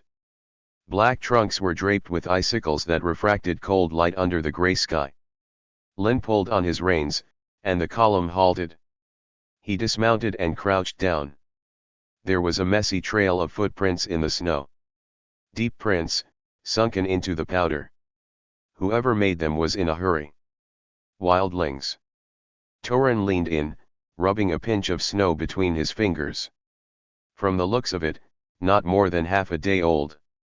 Lynn stood up, scanning the depths of the forest. "My lord, do we engage directly?" A guard asked in a lowered voice, hand already on his sword hilt. "No." Lynn shook his head. He looked at the 20 archers in the group. "We are hunters. Surround them quietly. Make no sound. Wait for my signal." The column instantly dispersed. They melted silently into the black and white forest. Every soldier moved with lightness and speed. Using trees and rocks for cover, they inched toward their target. Lynn took the lead. His long sword remained sheathed. In its place, he held a yew longbow selected from the castle black armory. In his quiver, every arrowhead was coated with the paralyzing poison Maester Aemon had brewed. Soon, a small clearing appeared ahead. 8 wildlings dressed in furs were gathered around a campfire. Their weapons were crude stone axes and bone spears. One of them, who looked like the leader, was distributing dried meat to the others. Lynn showed no mercy. He slowly raised the longbow. The string was drawn into a full moon. The cold arrowhead aimed at the wildling leader handing out food. Lynn's fingers released. Thwip. A soft sound of breaking air. The feathered arrow, like a black bolt of lightning, cut through the silent woods. The wildling leader's body jerked violently. He looked down, staring in disbelief at the arrow piercing his chest. His mouth opened and closed, but his body felt devoid of strength. His vitality was robust. The arrow didn't kill him instantly, but he collapsed heavily to the ground. The other wildlings jumped up in terror. Before they could react, a rain of arrows whistled in from all directions. Thud. Squelch. The sound of sharp arrows biting into flesh rang out densely. Screams were cut short. The whole process took less than 10 breaths. The battle was over. Only 8 corpses bristling with arrows remained in the clearing. And the flickering campfire killed 8 enemies. Experience plus 10. The system notification rang in Lynn's mind. Lynn lowered his longbow. "Check them. Finish them off, then collect the loot." Torrhen led a few guards carefully into the clearing. They pierced the hearts of the wildlings one by one with their sword tips to ensure they were dead. The loot was pitifully scarce. A few tattered furs, some crude weapons, and some moldy food. Completely worthless. "My lord, this wildling had something on him." A guard pulled a small pouch sewn from unknown animal skin from the wildling leader's tunic. The pouch was old. Strange symbols were drawn on it in red dye. Lynn walked over. He took the pouch and opened it. A fresh scent of earth and vegetation wafted out. Inside the pouch was the root of a plant. The root was entirely blood red. Silver, vein-like patterns covered its surface. Under the gray sky, it seemed to pulse slightly, emitting a faint halo. Lynn's pupils contracted sharply in an instant. Maester Aemon's words in his solar flashed through his mind. In the lands of the far north, there grow plants blessed by the old gods. They draw the purest power from the earth and ice. One of them is called Frostheart. Blood-red root, silver veins. Consuming it increases strength. Lynn's fingers trembled slightly. Looking at the blood-red root in his hand, his heart pounded uncontrollably. Frost heart. A miracle herb that could enhance physical constitution. Lynn didn't hesitate. He put the frost heart into his mouth. As the root entered his mouth, a spicy juice exploded instantly. It was like swallowing a mouthful of burning liquor. A scorching heat burned all the way down his throat and into his stomach. Then, Lynn's body began to tremble uncontrollably. He felt as if every muscle in his body was tearing apart. His skin became scalding hot, as if about to catch fire. The intense pain almost made Lynn cry out. But he gritted his teeth firmly. Sweat instantly soaked his clothes. "My lord, what's wrong?" Torrin noticed something was amiss and ran over quickly. He saw Lynn's face flushed red, his whole body shaking, veins bulging on his forehead. "I'm fine." Lynn squeezed 3 words through his teeth. The violent heat rampaged through his body. After about a quarter of an hour, the burning pain gradually receded. Replacing it was a sensation of overflowing power. Lynn could feel that every muscle in his body now contained explosive strength. And just then, a voice only he could hear rang in his mind. "Consumed old God's blessed item, Frost Heart. Your physical constitution has been permanently enhanced. Further consumption of Frost Heart is ineffective. Please find other blessed items. Strength, 5, 4%, rightward arrow 6, 28%. Is this the blessed item the system mentioned? Another way to increase attribute points." Lynn exhaled a puff of white breath slowly. He opened his palm, then clenched it tight. Crack. A series of crisp pops came from his knuckles. A surging sense of power transmitted from his palm. This place was indeed a treasure trove. Chapter 45, The Wildling Clan. Torrin and the other guards surrounded Lynn nervously, at a complete loss for what to do. They watched helplessly as Lynn's skin turned crimson, veins bulging under his skin like earthworms, his whole body radiating a terrifying heat. "My lord. Are you all right? Should we fetch Maester Iman?" Torrin was sweating profusely with anxiety. "I'm fine." Lynn slowly opened his eyes, a terrifying glint flashing in their depths. "My lord, you." Torrin looked at Lynn, who had returned to normal, his face full of shock and doubt. Lynn didn't answer. He simply stood up and walked over to a dead pine tree nearby, thick enough that 2 men would be needed to encircle it. Then, Lynn took a deep breath, clenched his fist, and punched it. Bang! A dull, tooth-aching thud. Lynn withdrew his fist. On the trunk, a shallow fist print appeared, surrounded by fine, spiderweb cracks. It seems that a single attribute point provides an extremely obvious boost to strength, Lynn thought to himself. Torrin and the surrounding guards stared until their eyes nearly popped out. What is this? They were northern elites, confident in their own strength. But even with all their might, they would at most leave a scratch on the tree. Yet Lord Lynn's punch had clearly surpassed them. And just a few days ago in the training yard, he wasn't this powerful. Could he have been holding back? Their awe deepened. Lynn stretched his body, feeling the unprecedented surge of power, his mood reaching a peak. Strength, 6, 28%.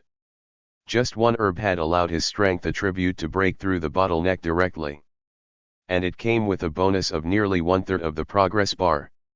This haunted forest was simply a treasure trove. It was a pity Maester Iman said Frosty Art's effect would be greatly diminished after the first consumption. However, using it to enhance the strength of his loyal subordinates seemed like a good choice. After all, the stronger they were, the greater their ability to farm experience. It was tantamount to enhancing himself. Clean this place up. We move on. Lynn's voice held an irrepressible excitement. My lord, still moving forward. Torin hesitated.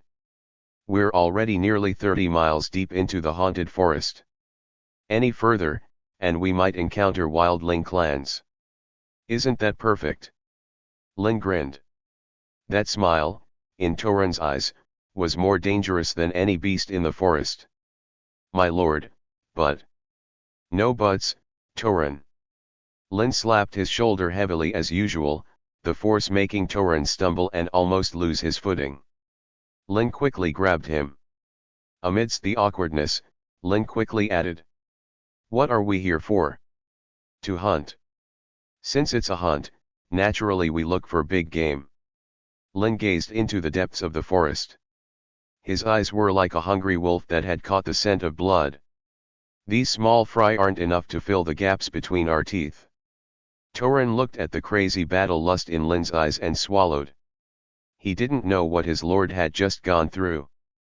But he knew that the lord now was stronger than ever before. At once, my lord. Torin stopped trying to dissuade him and shouted his acknowledgement. He turned and roared at the other guards. What the hell are you staring at? Pack up, prepare to move. Startled by Torin's shout, the guards quickly sprang into action. The column set off again. Lynn rode his horse, feeling the power surging in his body.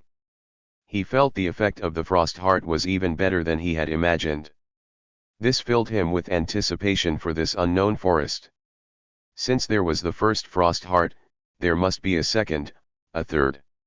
He wanted to become stronger, stronger than anyone else. And make his subordinates stronger too. Only in this way could he truly control his own destiny on this chaotic continent. Instead of being a pawn, manipulated by those so-called nobles and kings. The column marched forward another 10 miles or so. The sky gradually darkened. The light in the forest grew dim, and the surrounding tree shadows began to claw at the air like ghosts. The scout responsible for pathfinding ahead galloped back. My lord. The scout's face held a mix of nervousness and excitement. Ahead, there's a big discovery ahead. Lynn raised an eyebrow. Speak. 5 miles ahead, there is a valley. In the valley, there seems to be a wildling clan. The scout swallowed. The scale is large. I took a rough look, there are at least 100 tents. 100 tents. This number made everyone's breath catch. Beyond the wall, 100 tents meant roughly 300 to 500 wildlings. Among them, the men capable of fighting with weapons should number at least over 200. And Lynn's group had only 100 men. Although they were well-equipped, well-trained northern elites. Facing an enemy twice their number, and on the enemy's home turf, was undoubtedly an extremely dangerous gamble. My lord. Torin looked cautious. Should we retreat first? Bring the news back to Castle Black and let Lord Commander Mormont send a large force. This was no longer a scale their 100-man squad could handle. Charging in head-on was no different from suicide. The other guards also turned their gazes to Lynn. They weren't afraid of fighting, but they didn't want to die for nothing. Retreat. Lynn laughed. His gaze swept over every guard's face. Why retreat? Torin, tell me, what are we? Torin paused, answering instinctively. We are Lord Stark's guard, soldiers of the north. No. Lynn shook his head. We are hunters now. And those wildlings in the valley ahead are our prey. Are you afraid? No one answered. But their hands gripping weapons tightly and their tense bodies said everything. It's right to be afraid. Lynn's voice suddenly softened. Facing an enemy twice your number, if you weren't afraid, that would be stupidity. But, you must remember. Lynn's gaze sharpened. We are different from them. They are just a bunch of savages with stones and bones. And we. Lynn pointed to himself, then to the iron armor on their bodies and the steel swords in their hands. We are warriors from the civilized world. We have sharp weapons, sturdy armor, strict discipline, and, brains smarter than all of them put together. Lynn tapped his temple. That powerful confidence seemed magical, dispelling much of the fear in the guards' hearts. "My lord, you mean?" Torin asked tentatively. "We won't fight them head-on. We will use our brains to defeat them. Now, everyone dismount and follow me." Lynn left the horses with a few guards to watch over, then led Torin and several squad leaders to quietly approach the valley. They climbed a ridge on one side of the valley, hiding behind a dense grove of sentinel trees, and looked down. The sight before them made everyone suck in a breath of cold air. In the valley, densely packed, were over 100 crude tents made of furs and dried bones. Countless campfires burned between the tents, smoke billowing. Crowds of wildlings, men, women, and children gathered around the fires. Some were butchering game, some were sharpening weapons, and children were chasing and playing in the snow. The whole valley was like a chaotic anthill. Noisy shouts, women's laughter and scolding, children's crying, all mixed together and echoed in the valley. "Gods!" A young guard's voice trembled. There are at least 500 people here." "More." Lynn's gaze landed on the largest, most ornate tent in the center of the valley. That tent was sewn from complete giant bear pelts. At the entrance hung the skull of an unknown beast. Several exceptionally burly wildlings, painted with blood-red totems, stood guard with spears at the entrance. Clearly, that was the residence of the clan chief. "This is a medium-sized clan." Lynn's tone was calm. To feed so many people, their leader shouldn't be a simple character. But Lynn's mind was calculating rapidly. 500 wildlings. If he killed them all, how much experience would that be? The moment this thought appeared, Lynn's heart pounded uncontrollably. This was a huge crisis. But at the same time, an unprecedented opportunity. He had to take this clan. And since the two sides were already hostile, Lynn didn't need to be merciful. Turning them into experience points was the best destination for this group of wildlings. "My lord, what do we do now?" Torin's voice pulled Lynn's thoughts back. "Wait." Lynn spat out a single word. "Wait." Yes, wait for dark. Lynn's gaze swept quickly over the terrain of the entire valley. The valley had only one narrow exit. Steep cliffs lined both sides. This was a place easy to defend and hard to attack. But at the same time, a perfect trap. "Torin, go do a few things immediately." Lynn lowered his voice and began issuing orders. "First, have the archers prepare all our poison arrows. Double the concentration of the poison on the arrowheads. Use up all the remaining paralytic poison. Second, send a squad to the valley exit. Set traps for me. The more the better, the more hidden the better. Dig pits, bury spikes, set snares. Use every method you can think of. Third, let everyone eat a full meal and rest up." Lynn's eyes shone startlingly bright in the darkness. "Because tonight, we're going to pull off something big." Chapter 46, Raid on the Clan. Looking at the confident expression on Lynn's face, the unease in Torin's heart was gradually replaced by an inexplicable trust. He didn't know what Lord Lynn's specific plan was. But he knew that as long as he followed Lord Lynn, they would definitely win. Trusting and obeying one's commander was the foremost duty of every soldier. "At once, my lord." Torin nodded heavily, turning quickly to convey the orders. Lynn cast his gaze back toward the valley. Night was descending bit by bit. The campfires in the valley grew brighter. The noise of the wildlings gradually subsided. A hunt was about to begin. This time, Lynn and his men were the hunters. Those seemingly powerful wildlings were the lambs awaiting slaughter. Lynn lay prone in the snow. In his mind, a bold and crazy plan slowly took shape. Night was as deep as ink. In the haunted forest, only the wind whimpered through the treetops. In the valley, the clamor of the wildling clan had completely died down. Most of the campfires had been extinguished, leaving only a few scattered ones still burning, casting dim, flickering light. The vast majority of the wildlings had retreated into their hovels of skin and bone, sinking into dreams. Only a few wildlings responsible for the night watch, clutching crude stone spears and wrapped in heavy furs, dozed against the sides of tents. All was silent. This was exactly the moment Lynn had been waiting for.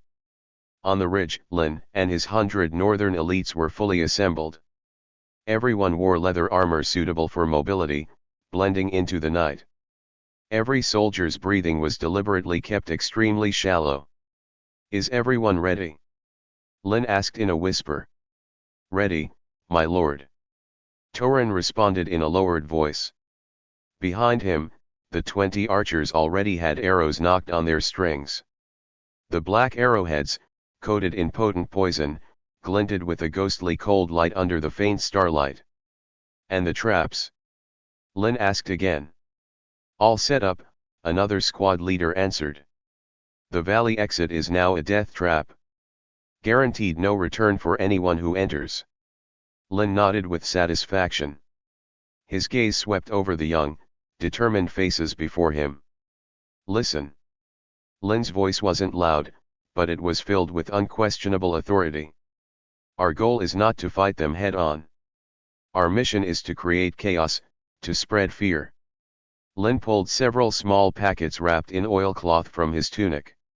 He handed one to Torin. "What is this?" Torin took it, feeling a powdery substance inside. "A little gift from Maester Iman." The corner of Lynn's mouth hooked up in an icy arc. "Throw them into the burning campfires." Lynn didn't finish his sentence, but the meaning was self-evident. It was a herbal powder mixed by Maester Iman. It produced a large amount of thick smoke and carried a mild paralyzing effect. "I understand, my lord." Torin's eyes lit up. Archers, split into 4 groups. Lynn continued his deployment. "From 4 different directions, dip your arrows in oil, light them, and fire in volleys. Remember, do not aim at specific people. Your main targets are the tents, the stockpiled supplies, anything that can catch fire and cause panic. After 3 volleys, retreat immediately. Do not linger. The rest of you, split into 2 teams." Lynn turned to Torin and another captain named Harvey. "You lead 2 teams and launch a raid from both sides of the valley simultaneously. Remember, do not go deep. Charge in, cut down a few tents, kill a few unlucky wildlings, then retreat immediately. Your mission is to turn them into headless flies, crashing around blindly." Lynn etched every detail of the plan clearly into everyone's minds. "And I?" Lynn's gaze pierced the darkness, landing on the massive bearskin tent in the center of the valley. "I will go meet their leader." "My lord, that's too dangerous." Torin objected immediately. "You going alone?" "No. I'll take a squad to protect you." "No need." Lynn shook his head. "More people will only make exposure easier. You just need to follow my plan and turn the whole camp upside down. When they are in total chaos, that will be the best time for me to strike." Lynn patted Torin's shoulder. The strength transmitted from Lynn's hand inexplicably lessened the worry in Torin's heart. "Trust me."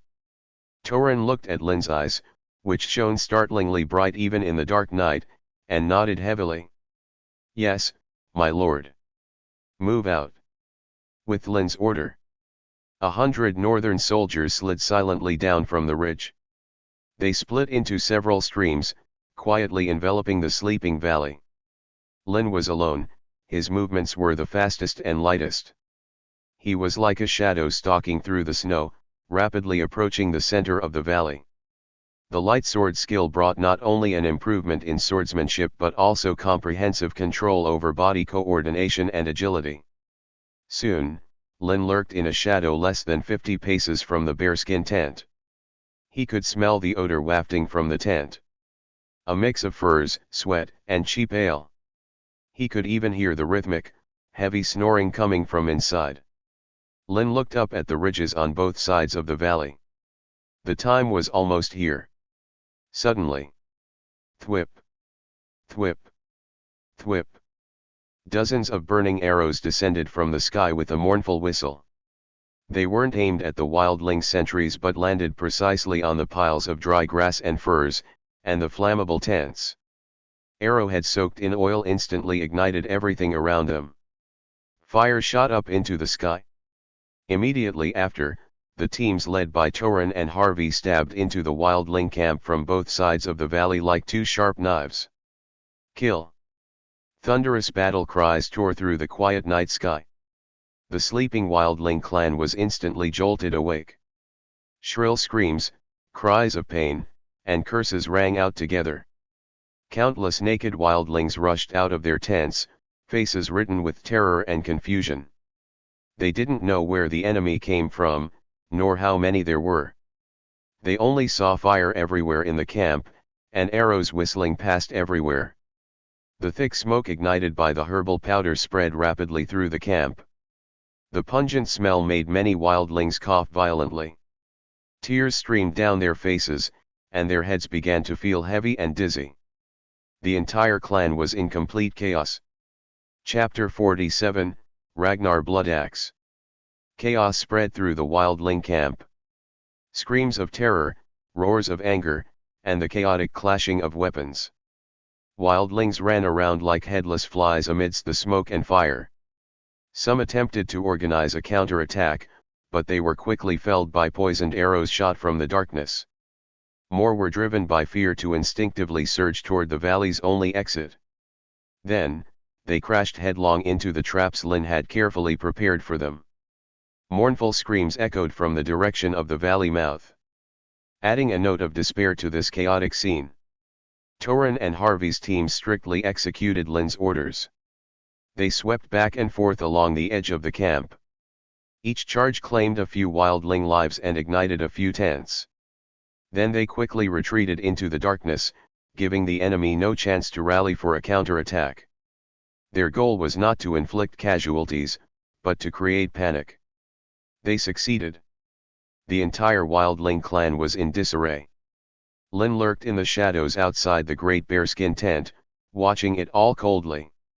His heartbeat was steady, his breathing long and slow. This scene of hell on earth stirred no ripples in his heart. Now, it was the enemy commander's turn.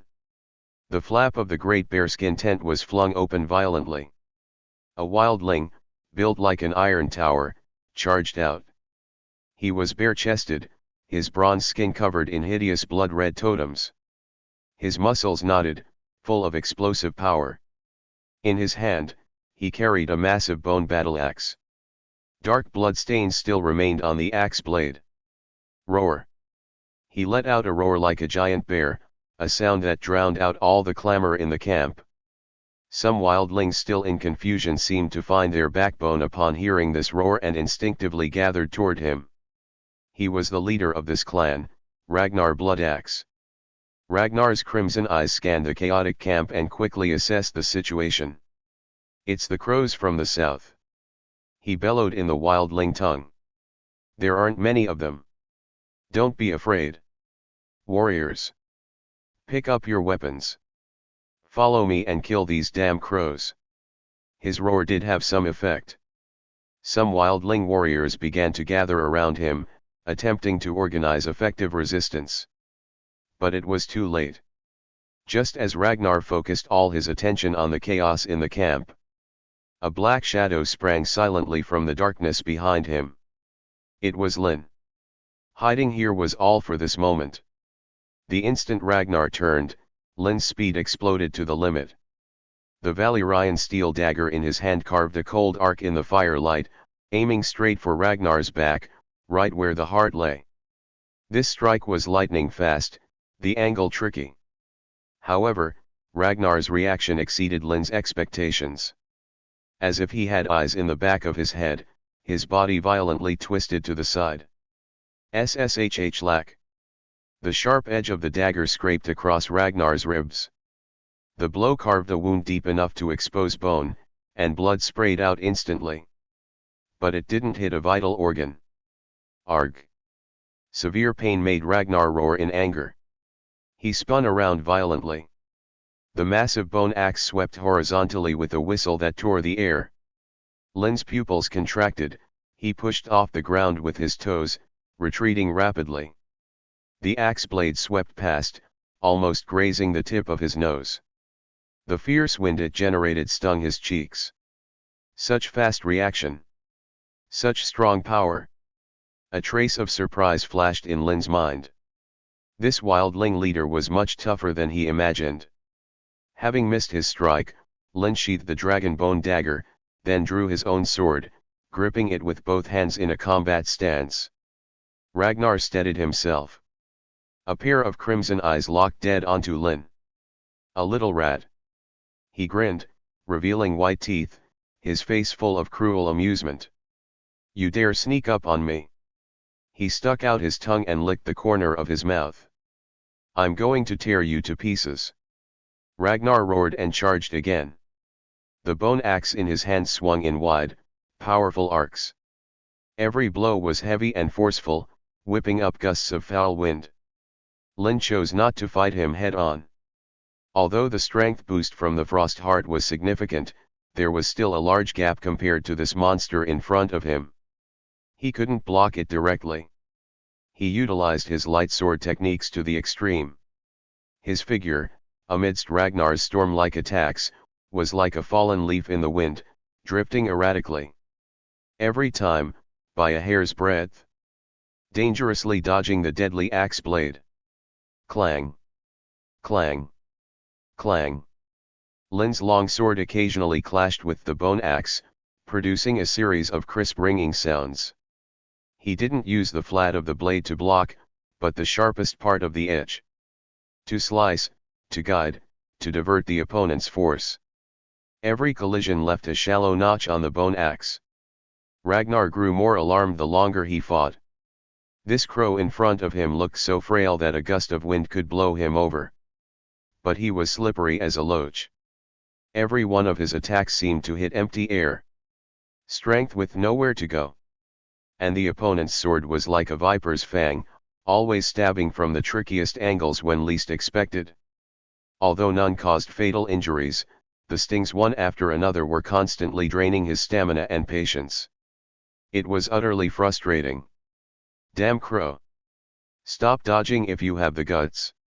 Ragnar roared in exasperation. Lynn's answer was another tricky thrust. The long sword moved like a spirit snake. Bypassing the axe handle, stabbing straight at Ragnar's wrist holding the axe. Ragnar was forced to pull back his axe to block. Clang! Another loud bang. Sparks flew. Ragnar felt a violent shock in the web of his thumb, his arm going numb. He realized with horror that the opponent seemed to have a trend of overpowering him. How was this possible? In the moment Ragnar's mind wavered. A cold light flashed in Lynn's eyes. Opportunity. He stopped dodging. His body lunged forward abruptly, closing into Ragnar's guard. The long sword in his hand retracted, then thrust out. This strike abandoned all technique and variation, leaving only the purest speed and power. Squelch! The cold blade pierced through Ragnar's solid chest without hindrance. The tip protruded from his back, carrying warm blood. Chapter 48, First Glimpse of the Whites. Time seemed to slow to a crawl in this moment. Ragnar Bloodaxe's body froze. His crimson eyes bulged, and he looked down in disbelief at the long sword piercing his chest. A numbing sensation exploded from the wound, instantly eroding his entire body, violently stripping away his control over his own limbs. Poi, son. Herk, herk. Ragnar opened his mouth to let out a final roar, but only air mixed with bloody froth gurgled from his throat. His prideful strength, his body as powerful as a giant bear, seemed so fragile in this instant.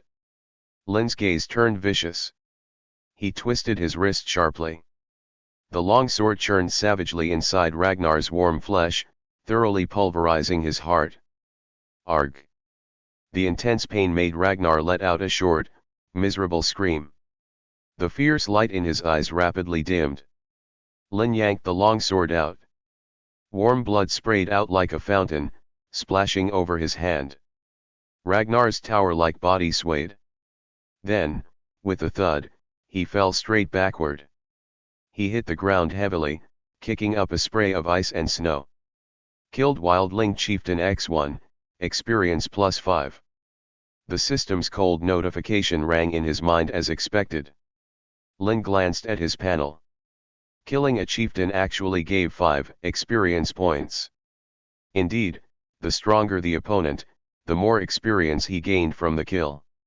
Lynn suppressed his joy, suddenly feeling a slight numbness in his hand. Looking at the blood on his hand, Lynn frowned tight. The poison was still too potent, even the enemy's blood carried a paralyzing effect. Fortunately, the lowered concentration had weakened it significantly. It seemed poison must be paired with ranged weapons. Only now did he understand what Maester Iman meant by a double-edged sword. Lynn carefully assessed the feeling. This paralytic poison didn't remove pain, it only stripped away the ability to control one's body. It was domineering. Lynn quickly wiped the blood off with his clothes and scanned his surroundings. Those wildlings still putting up a stubborn resistance witnessed their strongest leader slaughtered like livestock. The last bit of fighting will in their eyes was thoroughly extinguished. The chief is dead. Ragnar is dead. Someone let out a desperate scream in the wildling tongue. The morale of the entire clan collapsed instantly. Wildlings dropped their weapons.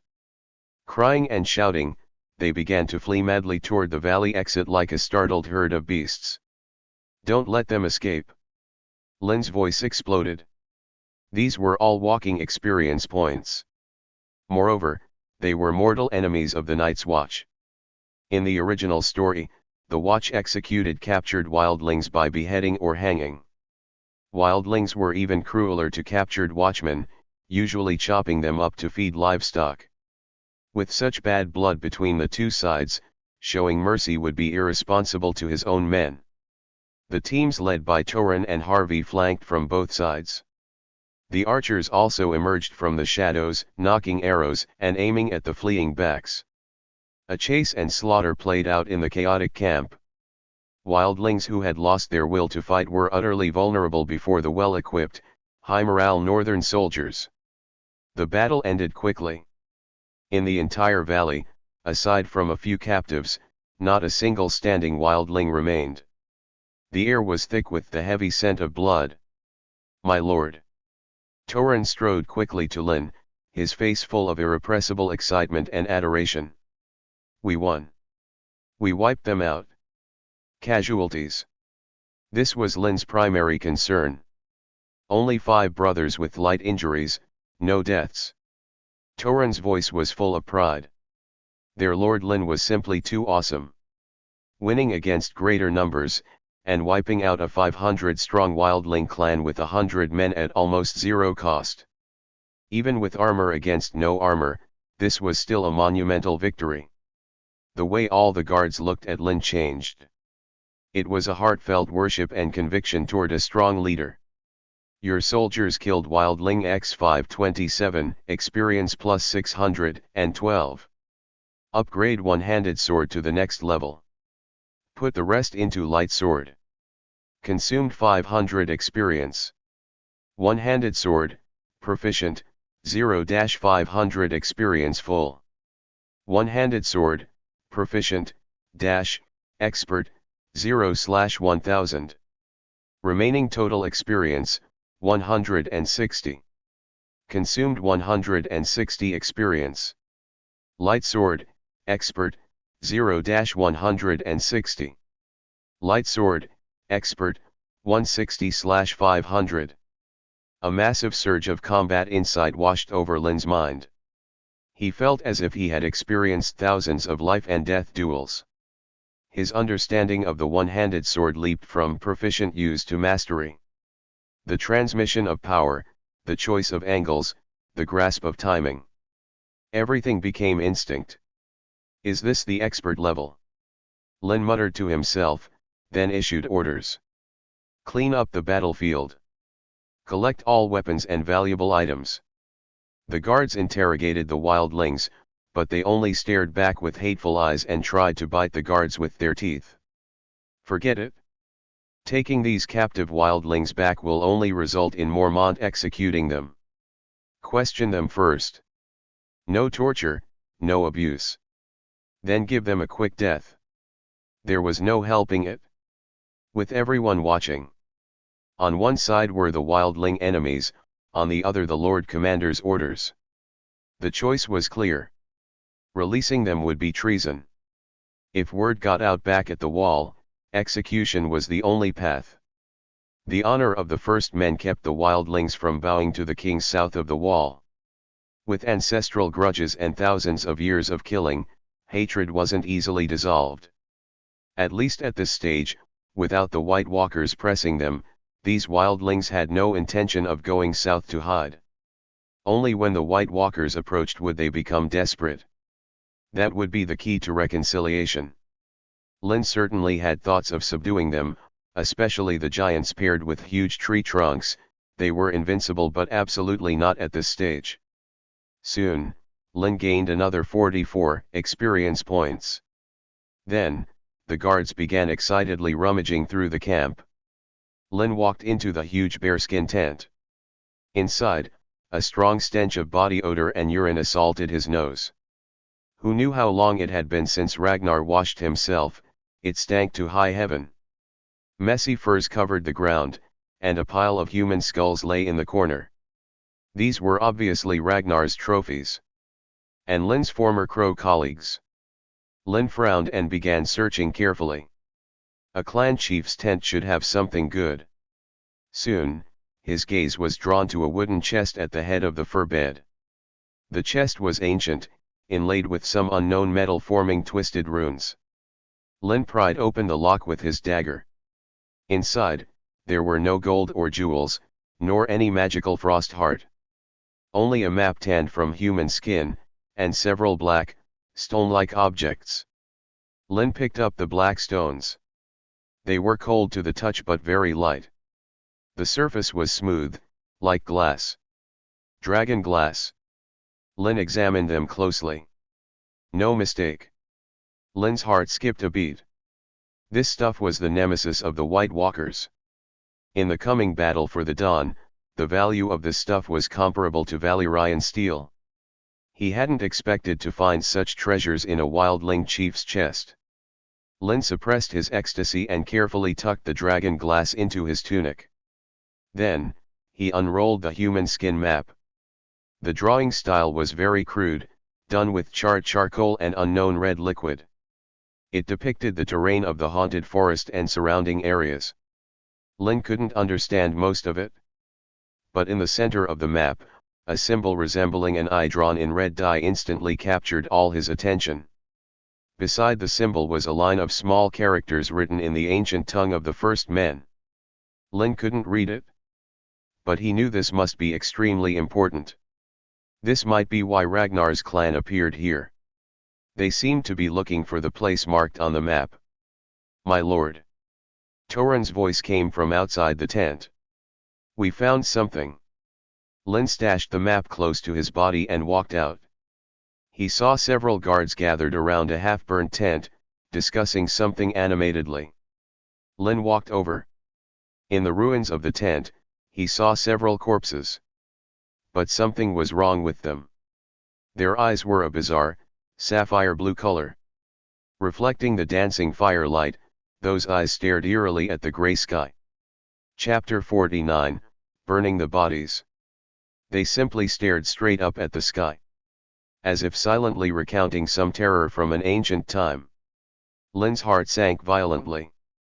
In his mind, buried memories of fear belonging to the original owner surged up once again. That bone-deep cold. That suffocating silence. That indescribable evil from the ancient past. It was the White Walkers. No. To be precise, these were White's wildlings killed by White Walkers and reanimated. The surrounding guards clearly sensed something was wrong too. My lord, these corpses are so strange. A young guard's voice trembled slightly. Their eyes. I've never seen eyes so terrifyingly blue. Another guard chimed in, subconsciously gripping his sword tighter. Torrhen squatted down, intending to prod one of the corpses with his scabbard. Don't touch! Lynn shouted sternly, stopping him. Torrhen jumped, quickly pulling his hand back. Everyone looked at Lynn in confusion. Lynn's face was graver than ever before. He stared dead at the corpses. My lord, what's wrong? Torrhen asked cautiously. Lynn didn't answer. He slowly drew the long sword at his waist. Everyone, step back. Get away from the bodies. Although puzzled, the guards obeyed the order and retreated a few steps, warily encircling Lynn and the corpses. Lynn took a deep breath, forcing himself to calm down.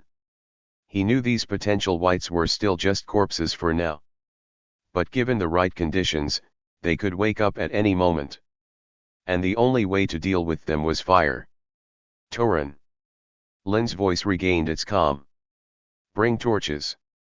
Burn this place, along with these corpses, completely clean. Don't leave even a speck of ash.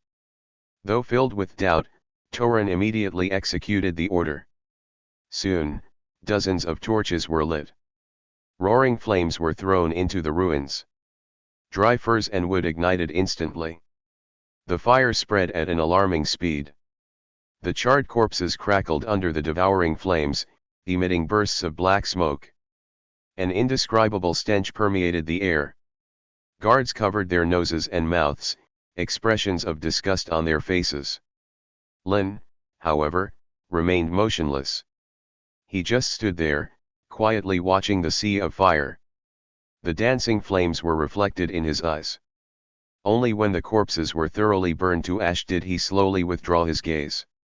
My lord, what exactly were those things? Torrhen finally couldn't help but ask.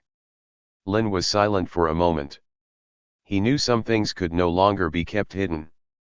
Besides, this group was his most loyal subordinates, there was no harm in telling them.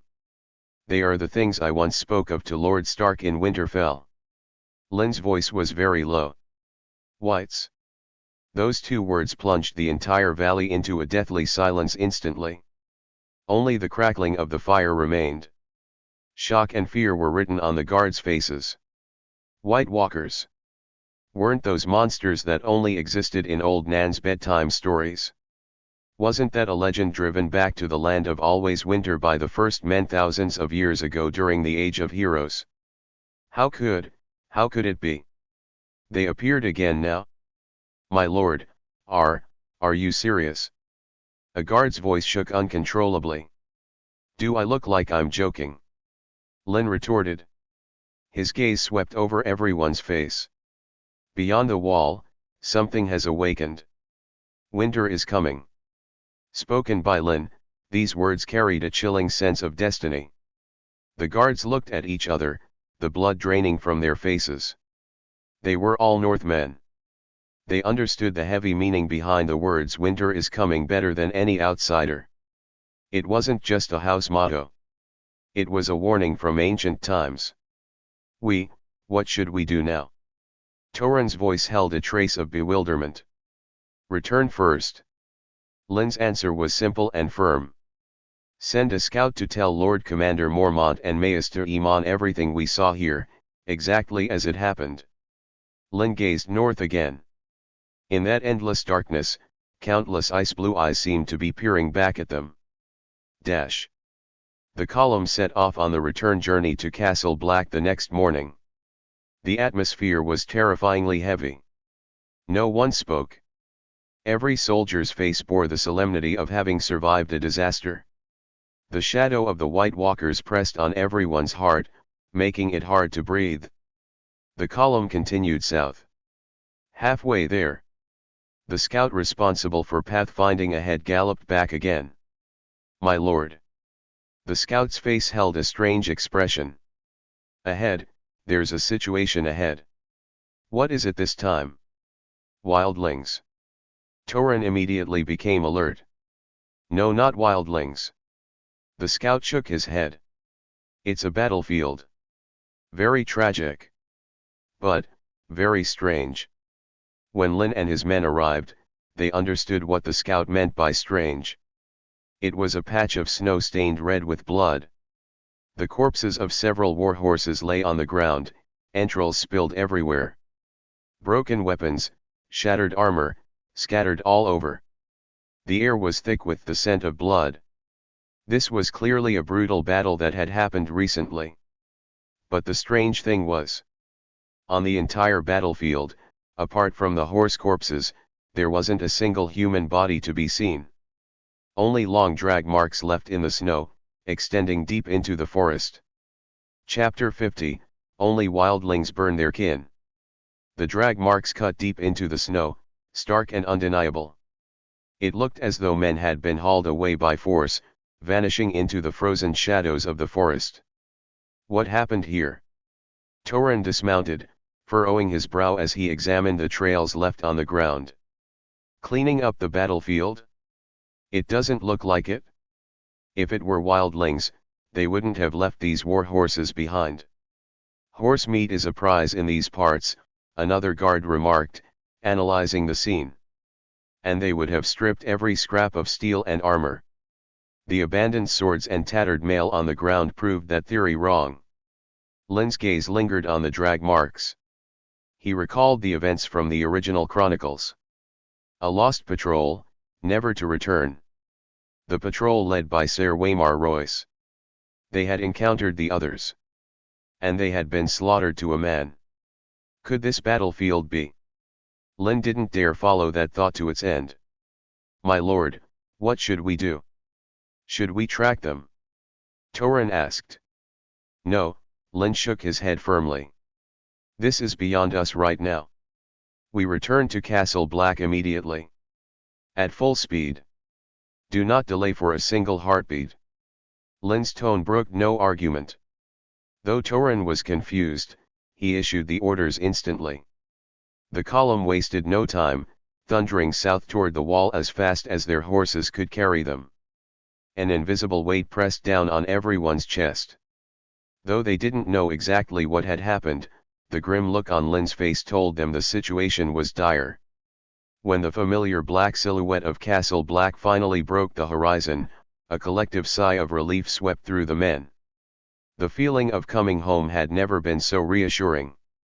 However, as they neared the castle gates, they realized the atmosphere was wrong. A small crowd had gathered at the gate. They weren't drilling or working as usual, instead, they were huddled together, pointing at something and whispering urgently. Lynn reined in his horse. In the center of the crowd, he saw two shapes wrapped in black Night's Watch cloaks, laid out on crude sleds. Several rangers, covered in the dust and grime of the road, looked shaken to their cores. They were speaking to Lord Commander Mormont and Maester Aemon, who had hurried over upon hearing the news. Jon Snow and Arya were also in the crowd. Shock and unease were written plainly on Jon's face. His dire wolf, Ghost, paced anxiously at his feet. A deep, rumbling growl vibrated in the wolf's throat as he bared his sharp fangs at the shapes on the sleds. Arya's dire wolf, Nymeria, was reacting the same way. She pressed tight against Arya's leg, her fur standing on end, her golden eyes filled with wariness and hostility. Those two bodies. Lynn dismounted, pushed his way through the crowd, and approached. He recognized the two rangers immediately. One was Arthur. The other was Jafer Flowers. They were members of the patrol Benyon Stark had sent out before his own departure. Now, they had returned. But not in the way anyone had hoped. What happened? Lynn asked in a low voice as he reached Lord Commander Mormont's side. The old bear's face was terrifyingly grim. They're dead. Our men found them. Buried in the snow. Their bodies are frozen solid, but there are no obvious wounds. No wounds. The others often killed without leaving a mark. Their touch alone could drain all the heat, all the life from a man's body. Their eyes. Mormont paused, searching for the right words. They are blue. Like sapphires. Just as I thought. Lynn pulled back the cloak covering one of the bodies. Lord Commander, one of the rangers addressed Mormont. We searched the entire area. There was no sign of Ser Waymar. No sign of the living, and no sign of a corpse. Lord Commander Mormont's face was clouded with shadow. He looked at the two bodies and remained silent for a long time. Bring them inside, the old bear finally said, his voice heavy with an exhaustion that couldn't be shaken off. Maester Iman, examine them. See if you can determine the cause of death. Maester Iman nodded. Two brothers of the watch stepped forward, preparing to drag the sleds into the castle. Wait. A voice cut sharply through the air. It was Lynn. Instantly, everyone's eyes focused on him. Lord Commander Mormont turned his head, his sharp eyes filled with confusion as he looked at Lynn. Lynn? Is something wrong? Meeting everyone's gaze, Lynn took a deep breath. He knew that what he was about to say might be taken as the ravings of a madman. But he had to say it. Lord Commander. Lynn's voice was steady and powerful. You cannot take them inside. Why? Mormont frowned. Burn them. Lynn enunciated every word clearly. Right here. Immediately. The entire courtyard fell into a dead silence. Everyone looked at Lynn as if he were insane. Burn the bodies of their own brothers. In the traditions of the Night's Watch, that was the ultimate blasphemy against the dead. Only the wildlings kept such savage customs.